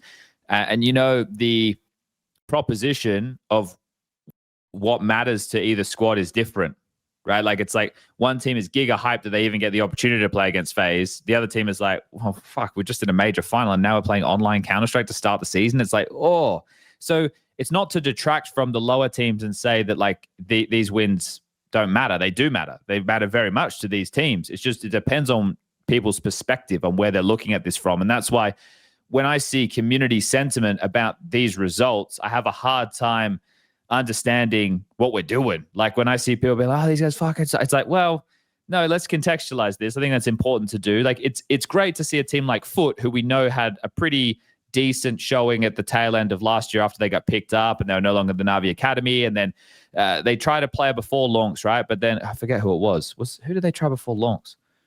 They tried someone. But then Lonks is now the guy for them, and they had a decent result in China. And then this year they had, I say that, and they're losing on. They lost a map online to Big Academy not long ago. So, you know, it could be aging quite poorly. They're losing right now in overtime. Okay, so yeah, that's not aging well. But I thought they were looking pretty good, and right, definitely a lot of players in that team have some excitement behind them. What was the other one? We got the first look at the new Spirit. So Zontic's essentially just back in all of his old spots from what I could glean from the maps that they had played. And then Tania, you know, picking up kind of what's left.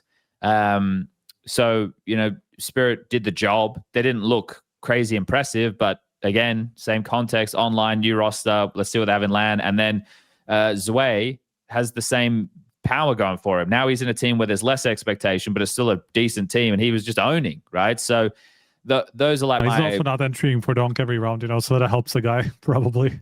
Well, there's a lot of things that are different, right? You join Spirit, and the expectation is that you're meant to be like a top 3 team in the world. They still won Cologne and what was it? Bounty with him, and they won something else, didn't they? Was it just those two? With him, just those two. Just those. They won Astana. They won Astana before that, though. That's right. Yeah. So he's, you know, so I was happy to see Zvej playing well. But yeah, it is just hard to pick and choose which of the games. Right, like that's what I'm going for. I'm going, okay, are there nuggets here that I can see that I'm going to return to in the next event and be like, okay, yeah, we saw them do well here. Let's see what they have again.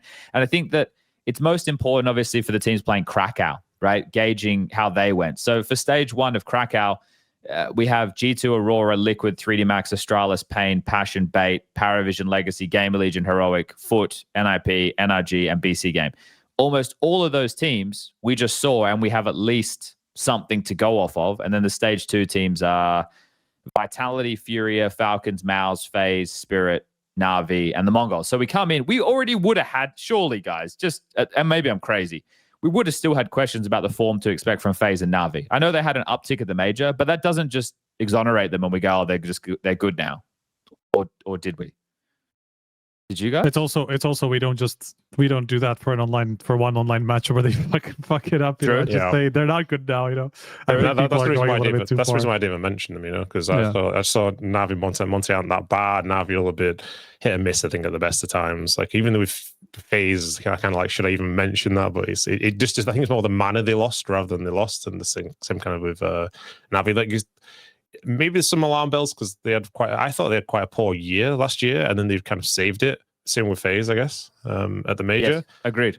So I guess we're going to kind of see, but I mean, they're not like the thing is, we all know this as players. Like there's Spirit Maus, Vitality, Mongols, Falcons, and one other team I've probably missed. They're the like 6 teams you play against. Yes, Furia, who you play against. They are just ruthless at putting together the weaker teams, and the rest of them you're not too concerned about. You know, maybe sometimes Aurora can crush you, but then they can lose to them. Same with G2, same with like Navi are fully in that bracket where there's like a big gap. I feel like maybe they can beat those teams as well, but you feel there's a big top 6. And then the rest of them kind of like a big step below, I think. So there's for sure question marks going for Krakow for these. Yeah, I think right, like we can maybe start focusing in a little bit on the teams that qualified, right, for the playoffs. And the reason I call it Stormy Blast Bounty is for 2 reasons. One, the weather here has just been crazy. I don't know if people have caught any of it. For Malta standards, it's been crazy. There's been flooding and the waves are going over and, you know, smashing down windows and bus stops and cars are getting crushed by trees and shit. So it's for Malta standards, where there's only 500,000 people who live here, the storms have been pretty crazy. I know for the rest of the world, not really. But Stormy also cold where I am all the time. Yeah. Stormy on the other side, because some of these favorites that we lost, right? Like, you know, we don't have a FaZe, we don't have a Navi, right? That some of these bigger names. Also, Falcons will not have kyousuke and they won't have Zonic with them. So they're going to go in hamstrung. And that's something that I believe you guys put out an interview. Yeah, it came out not long ago, a couple of hours ago with Kixon. A lot of Schengen events are happening this year. It was impossible to get kyousuke for all of them. 17-year-old Russian kid, not going to be easy to get in visas. Yeah, I mean, the issue is effectively that Russians can get multi-entry now, right? So they have to, and so you have to apply after you come back from the event, and obviously between Malta and Krakow, there wouldn't have been enough time for them to get the new visa, right? So that is effectively the problem with Falcons, as far as I can tell. It makes it very curious to understand why they even said yes to this event, whether they just did it for the warm-up, the rep, exactly, right, really, because that effectively has to be the only thing, because they would have known this at the end of last year, that it would have been impossible for kyousuke to go to both of these events if they had made the finals, you know. So you have to think that they're really just like, that tells you everything about how people are approaching this tournament, you know, and they are just looking at it as a soft entry, as a warm-up into the season. Yeah, you have to. You do get the invites quite a long time before you go. Like I remember we had our December, I think, for Bounty. It was the start of December, I think, when we were talking about accepting Bounty. So I don't know, like the visas and things. Maybe they like you get a lot of we could get this, we could not get this. Like this is the feeling we were kind of getting a lot of time. Like it's not helpful information, so maybe it just kind of overlapped, maybe, or maybe they just use it for practice. Like I think for sure it's a possibility. I mean, the same thing happened at the beginning of last season, so that's why I think they would have known quite a bit ahead of time, because there was the same reason why they said no to I want to say Blast Open and something else, and they instead went to one of the I don't remember how the tournaments went, but some of the decisions that Falcons made at the beginning of last season was kind of similar to this, exactly for the same reason, because of kyousuke. Yeah, I think it's one of those things that maybe will get easier when he turns 18. Maybe. I don't see well enough into that. I doubt it, to be honest, because I think the changes, whether you have, and this is probably why Spirit don't have any issues when you have residents somewhere in Europe, because I think they have residency in Serbia, so maybe that helps they probably helps in some way that you can get visas a little bit easier than if you don't have a permanent residence somewhere other than Russia. Yeah, okay. So just with that, putting a dampener on things, literally and figuratively, the teams, the top 8 are Vitality, Furia, Falcons, Spirit, Liquid, Paravision, Gamer Legion, Heroic. And it's quite a clear section of, well, unfortunately, Falcons, they kind of drop down now and they become like seen as probably a weaker squad because of this. So it's really Vitality, Furia, and Spirit. Then you've got Liquid, who are still trying to resuscitate themselves. Paravision, who are off the high of having a good major. Gamer Legion with some recent changes. And Heroic functioning without Alcarin and having a youngster back in the team. You know, Heroic are so funny in this last 12 months. In and out, like the X-Flood situation, everything like that. So it does have some of your household names, but it also has some omissions. And it also has some teams that, you know, maybe the average Counter-Strike fan aren't going to be too excited about. But now it does get to land. One of the factors that it's 8 p.m. tonight, they're doing the draw. So I believe Liquid gets to pick first, right? Does anybody think Liquid are not going to pick Falcons? No. You have to pick Falcons, right? Yeah, whoever's going first, then I assume you're right, yeah. I think it's Liquid going first. It should be going from that direction, yeah. Because it's like the highest ranked team out of the bottom 4, right? So that would be Liquid. Yeah. The only consideration I would have is that I think in general, of those 4 teams, if all the lineups were normal, I wouldn't pick Falcons. I would take Fury ahead of Falcons personally to play against them. But Fury did nearly lose to Foot, and that is a temptation. And maybe like I would look into the history of Liquid against Fury and Falcons, and I'll probably tell you a story. But I think Falcons are the one that are now standing out.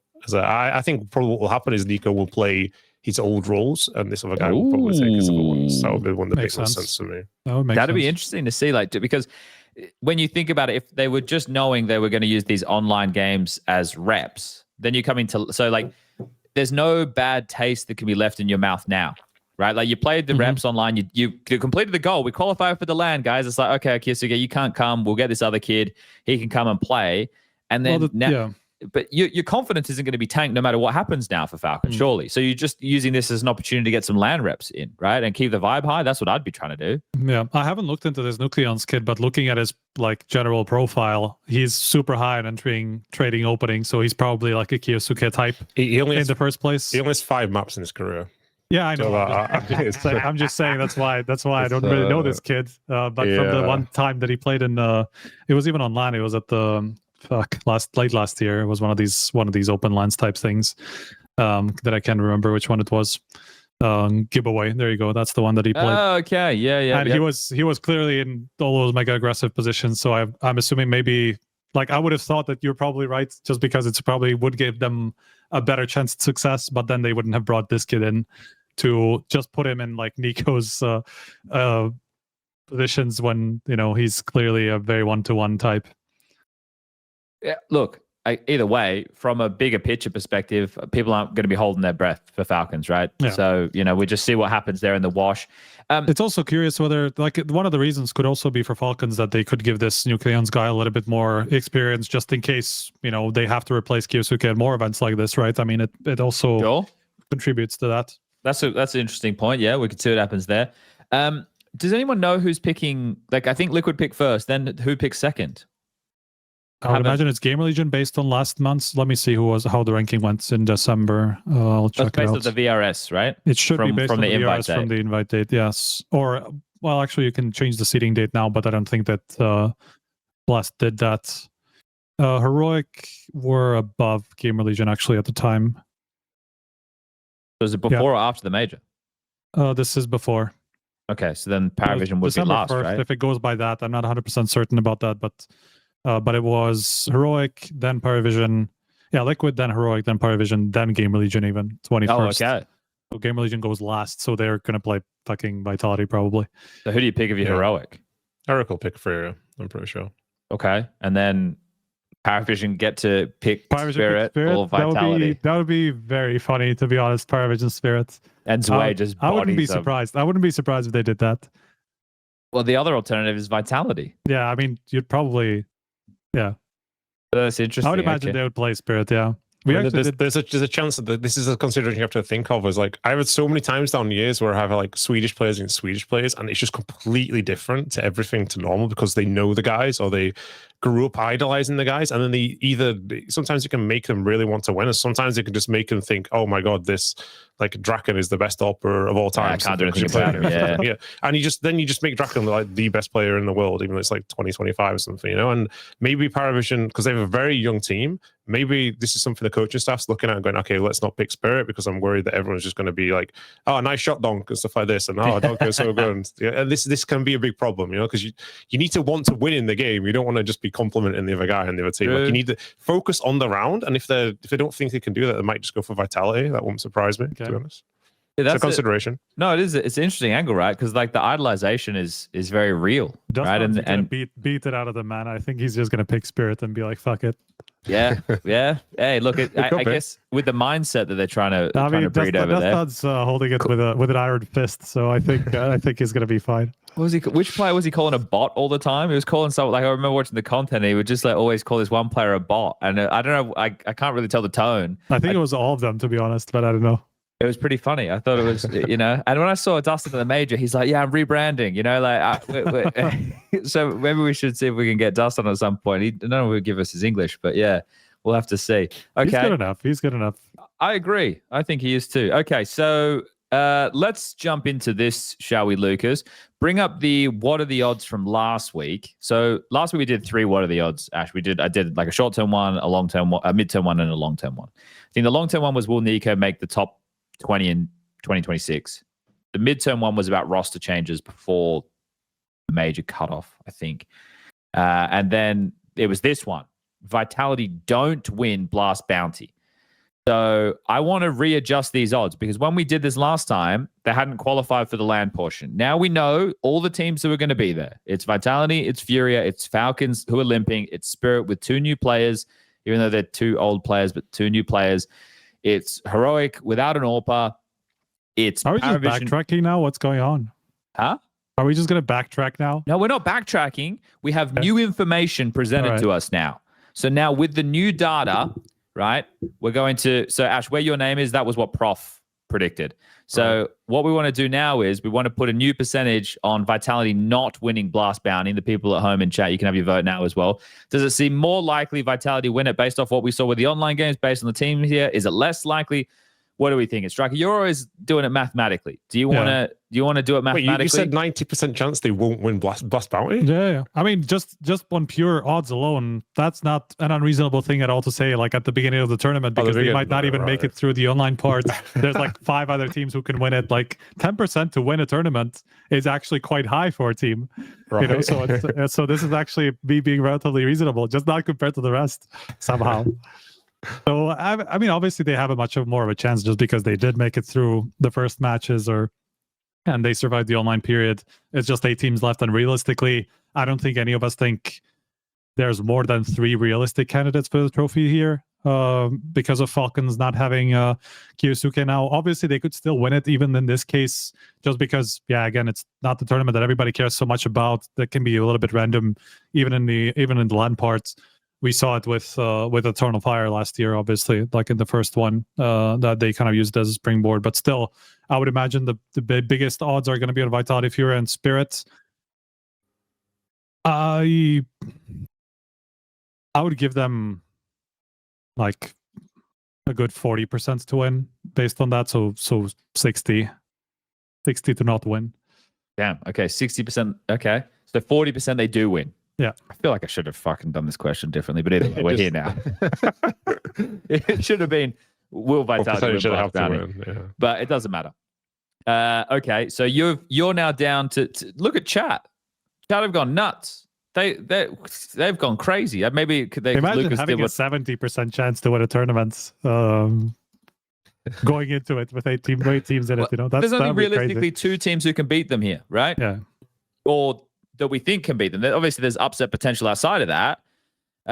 So you know, look, I was at 60% from the get-go, so I have to go lower. I have to go significantly lower here. Yeah, I'm gonna have so much faith in Vitality. I love just throwing these blind, baseless claims, and then our social team posts our fun little games that we do online, just so we get absolutely wrecked. It's lots of fun. I'm gonna go with. It's a best of 5 final, right? Anubis is in the pool now. Yeah. The new Anubis hasn't come out yet, so there's not that flux factor. Furia like Anubis. Vitality liked Anubis. Train gone. Was a strong map for Furia. Both of them doing this ancient ban, though. Yeah, I'm just thinking one team at a time. I'm thinking one team at a time here. All right. Donk would have to happen, right? He'd have to happen, and things it's going to be tough. Magic's first time having to like call against tier 1 teams. I'm going to go. This is Spirit at Bounty, man. 1%. They won the last 2 bounties. I'm going to go with 25%, Lucas. All right. That's where I'm leaving it. That's where I'm leaving it. That's what I think. 75% chance of winning. Okay. Yeah, just like there's a 75% chance of rain today. No, I think the Twitch chat, sorry, is not far off for kind of why I would go as well. Okay. Oh, no one's ever said that before, Ash. So you can come again. They're going to be a massive fan of you in the chat right now. Let's go 30% then. Okay. I just think that like Vitality against Spirit, Vitality kind of managed to manage Donk anyway. Plus they always banned Spirit's best map. Plus they got 2 changes. So I would expect Vitality to win that anyway. I'm not sure Fury, like Fury are clearly a very, very, very good team, but I don't think they're number 1, 2 in the world team yet. I think they still need to prove that. I think generally Spirit, I think, have more chance of beating Vitality. Maybe now it's like close to equal. I think Falcons with kyousuke will worry me more, and my odds will go like quite a lot up because there's 3 teams then they could lose to. But I think Falcons with this new guy, it's going to make a big difference. So yeah, I think 30% seems about right. I think they're big favorites right now. They'll be happy. They'll be happy seeing that kyousuke didn't make it. And yeah, I don't think Spirit looked great so far in these games. Donk was donking, which saved them on, was it Ancient against Foot? I'm not sure. Ancient against somebody. It looked Sinners, I think, was the other one. Yeah, Sinners was a close first map. And then there was a game on Ancient. It was like 7-5 or something. It looked really close. And then Spirit just started rolling a bit on the T side, I think. It wasn't very impressive, I don't think. But what they won. Zontic is back in positions. Tania, hopefully, he's playing. Tania wasn't playing like the best in Zontic's positions, and Zontic is so underrated, I think, and he's very consistent in what he does. Maybe Tania kind of going back to his more heroic roles. Maybe that gets more out of him. Like this is a lot of roster change I'm really high on with Spirit, but this is the first event of the year. I think it's too much still for now. So yeah, 30%. I think that's okay. Good. Okay, so that's our what are the odds presented by Stake. So they've adjusted, but makes sense. We've lost over 50% of the field. Everybody, we're down to the final 8 teams. This is the thing as well. All these teams have only played 2 best of 3s. We've had 8 days, and each team has played 2 best of 3s. It's kind of crazy, man. And Spirit played number 40 in the world and number 66 in the world. What are we meant to glean from any of this? It's so fucking This is the problem. People are going to be like fed up and be bitching and moaning about it, but it really does just it makes things really difficult from the pundit perspective to do anything with it, right? Because you don't want to go too hard on anybody because of the results here, but you also don't want to think that fucking Foot are going to be the next best team in the world, because then they lose to Big Academy and they get eliminated they lost 3rd map. It's double elimination bracket, so that's all right. They're not eliminated just yet. They can still run that. They can still run the lowers. Simple's losing as well. You only by 2 rounds, you know, and Urso, there's not a late game build he's gone for. They've gone for Mask of Madness, so, he's not going to be able to scale that. I didn't know you played Dota. I know some really old, outdated references. Yep. What do you think, Ash, while we got you, what do you think about this big move with blameF? What's going on there, mate? Did you see that one? Yeah, so it's a bit strange. Like it felt like kind of, isn't blameF going to like go up a few levels if he's going to change? Like Big felt really out of left field. Like I don't know, the big kind of just, if you go to Big, I think that no matter how you do, if it's slightly better than what they were doing before, people are going to be like up on you. And this year they had has just been, my God, it's been horrible. It's really horrible. And I think the year before that, they were really gaming the system anyway to stay around top 20. It felt like they just won't win any games ever. And they were just surviving it for quite a long time. So I don't know. It's probably a lot of money in this team. The expectations are kind of low. It's just weird, I think, from the outside. Like a really weird team. You still talking to players on the reg? Like, are you on the reg? Who am I? What just happened to me? Are you still talking to the players like regularly and getting all the goss from like what's happening behind the scenes and stuff? Because there's so much chatter that happens. This is probably the most out of the loop I've ever been, to be honest. Okay. I talk a little bit. I talk most of it's PR. He just did an interview. The headline reads... I was just going to bring up an HLTV interview, really? Yeah, the headline reads, I was getting hyped up that something good for me could happen, but after a few days, I realized it was just Twitter rumors. So the headline, I'm going to have to read the context here, but I don't... There's not more context behind this, by the way, either. Okay. So it's just that's basically the whole answer. Fair enough. Well, because there was the whole buyback mouse thing that we've been talking about, but he's a sharp kid, man. He's a sharp kid, so it is interesting to see what happened over there. He dropped a good line about you too, by the way. The interview was pretty good. I didn't know they existed. I didn't know he was a fan of you too. That's fair enough. What's the line, Striker? Wait, I'm just trying to find it. Was it this one here? I've got it. Okay. So it's different when Ash is not there. When Ash was there, I always felt like he was like my safe space, or I don't know how to name it, but he was like my unk. I could just go to him and speak to him. I can do that with IMD, who's really good, and he was our assistant coach. That's still nice, but I do miss Ash. Oh, that's nice. I miss you too, Old. I miss you too. That's nice, isn't it? Okay. Well, we'll see how they go at Bounty, which everybody, I just want to let everyone know it starts tomorrow. We don't know the matches yet. They'll be drawn tonight at 8 p.m. I think Blast will be streaming it. The first game starts at 4 p.m. and the second game starts at 7 p.m. So you'll be able to tune in. That's going to be the case every day. The grand final will be starting at 4 p.m. on the Sunday, best of 5. So single elimination, best of 3, straight line bracket, best of 5 grand final. That's it. I've heard some stuff about a wheel and prizes and all this. So I don't know if they covered it on the broadcast. I think that it could just be something they're doing for the live portion. And hopefully the studio didn't flood while the storms were going on here, because it was kind of fucked. It was kind of fucked here in Malta. Yeah, it'd be a bit of a problem if things had gone awry. Okay, well, we got 7 minutes until it's 2 hours, Striker. Do we just want to throw some questions at Ash? Because I'm just trying to see that it's been a slow news week. There's interviews coming out now that I want to read. I've been doing streams and I've just been looking like, what can I talk about? What can I do? Yeah. Nothing going on. You were talking a bit about Cobra Zero before, saying he just looks like a bit of a soldier. I have a good question. So what lineup change that didn't happen in this offseason would you have liked to see? Oh, bro, the thing is, when you ask things like that, I feel like I'm such a fan, so I want to see carnage, when it happens. Okay, that's fine. This thing's happening everywhere. What could have happened? Let me see. I mean, there was a lot of, obviously, Navi rumors, a lot of mouse rumors. I mean, you were talking about the PR earlier. Yeah.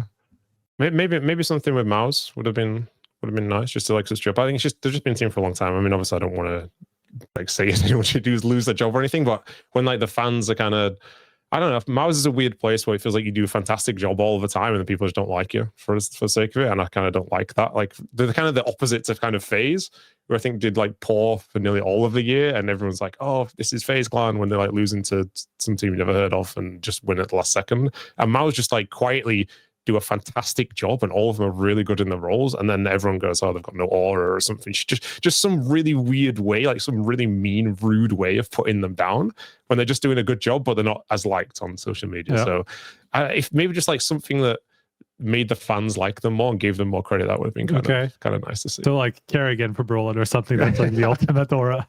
Yeah, then see kind of how it goes. Like maybe suddenly everyone goes, oh, Twistzz is actually a really good AWPer, and Spinks is good as role as a gym fast. Look at how much karrigan got out of this team. Yeah, exactly. But no, that'd be nice. I just want to see more credit for quality Counter-Strike. I'm like, as a Mauser in that bracket, for FaZe are not in that bracket. Mauser in that bracket of where you play against them as a team that isn't the top 6, and you know you're in for a really, really tough game. When you play against like FaZe, Navi, and G2, you think, okay, we can win this game. That's kind of the feeling I think for most teams will have. I was just trying to have a search because I did build like a very reductive, but a tier list of like, I got Vitality at number 1. So let's say targets on the back of Vitality. I think that's fair. Right? Even though I think the gap has closed a bit, I think that's the case. Then the next group of teams are the ones that you mentioned after that, right? Your Falcons, your Furia. I didn't include Mouse. I put them one step below because they can't get over the hurdle, which is winning the final, right? But they can beat Vitality. So I think I had Furia, Falcons, Spirit. They were like the next 3. So now we got 4 there. Then after that, I had Mouse. Who am I missing? Mongols. Oh, yeah. I think Mongols were probably like a Mouse tier, or maybe even like below with like, because of the roster change situation, right? With your Navis and your G2s. Because I'm pretty high on G2, but if they don't impress me at Krakow, I'm no longer high on G2. I'm gonna whoa, Striker, you all right there, mate? Popped my mic. Getting whacked. Good. But yeah, and then there's like a band of teams where I think like you find Gamer Legion, you find Aurora, you find like so many names that you could put in this group where it's like on any given Sunday, they can beat almost anybody. But in terms of going on a deep run or whatever, it's not going to be a consistent thing. So it's interesting at the moment. I think like, everyone's still trying to chase down Vitality. We'll see what this year can look like, if it can be anything like 2025. And there is a nice, healthy group of teams who are competitive. So look, I think we're in for some good CS. We just have we have to wait a while before we get there. Because as soon as we get into Krakow into Cluj, and then people are going to be talking about, Donk and Zywa were dodging each other again. But hey, that's just the way it's going to go for a little while until we see. And I also think the gamesmanship and the scheduling and all that is now part of Counter-Strike, right? It's how do you qualify for the major? How do you make sure your players aren't fatigued? And I think this is a nice, new, fun angle that we get to discuss. There better be a fucking update tonight. That's all I'm saying, Valve. There better be a fucking update. All right, well, boys, unless we got anything pertinent that we really want to get into, I think we're done. Everyone happy? Yeah, I think we're good. Everyone content? Okay, cool. All right. I grabbed your socials before, Ash. I can whack them in. So if people want to go and check out your YouTube channel, if you're doing some streaming or if you're doing any of that, here's Ash's Twitter, his YouTube. Your message contained too many special characters. Are you fucking joking me? Lucas, can you post this in the chat? It's his Twitch, his YouTube, and his Twitter if people want to go and follow and get involved in all that goodness. Ash, thank you for your time, and we look forward to seeing what happens to you in the future. There'll be an interview coming out at some point, and it's exciting to hear that you want to get back in the coaching chair. So thank you for your time, sir. Thank you very much for having me on. All right, shout out to the sponsors again. Streamed exclusively on Kick. We'll be on YouTube. We'll be on Spotify, all that good stuff. And shout out to Steak, proud partner of the show. Okay, remember to gamble responsibly. We'll be back. Might have to be Monday next week for a Krakow preview. Otherwise, I'll be busy. So we'll have to work something out, but we'll let you guys know. Hope Prof is enjoying his vacation, and we'll talk to everybody next time. Goodbye.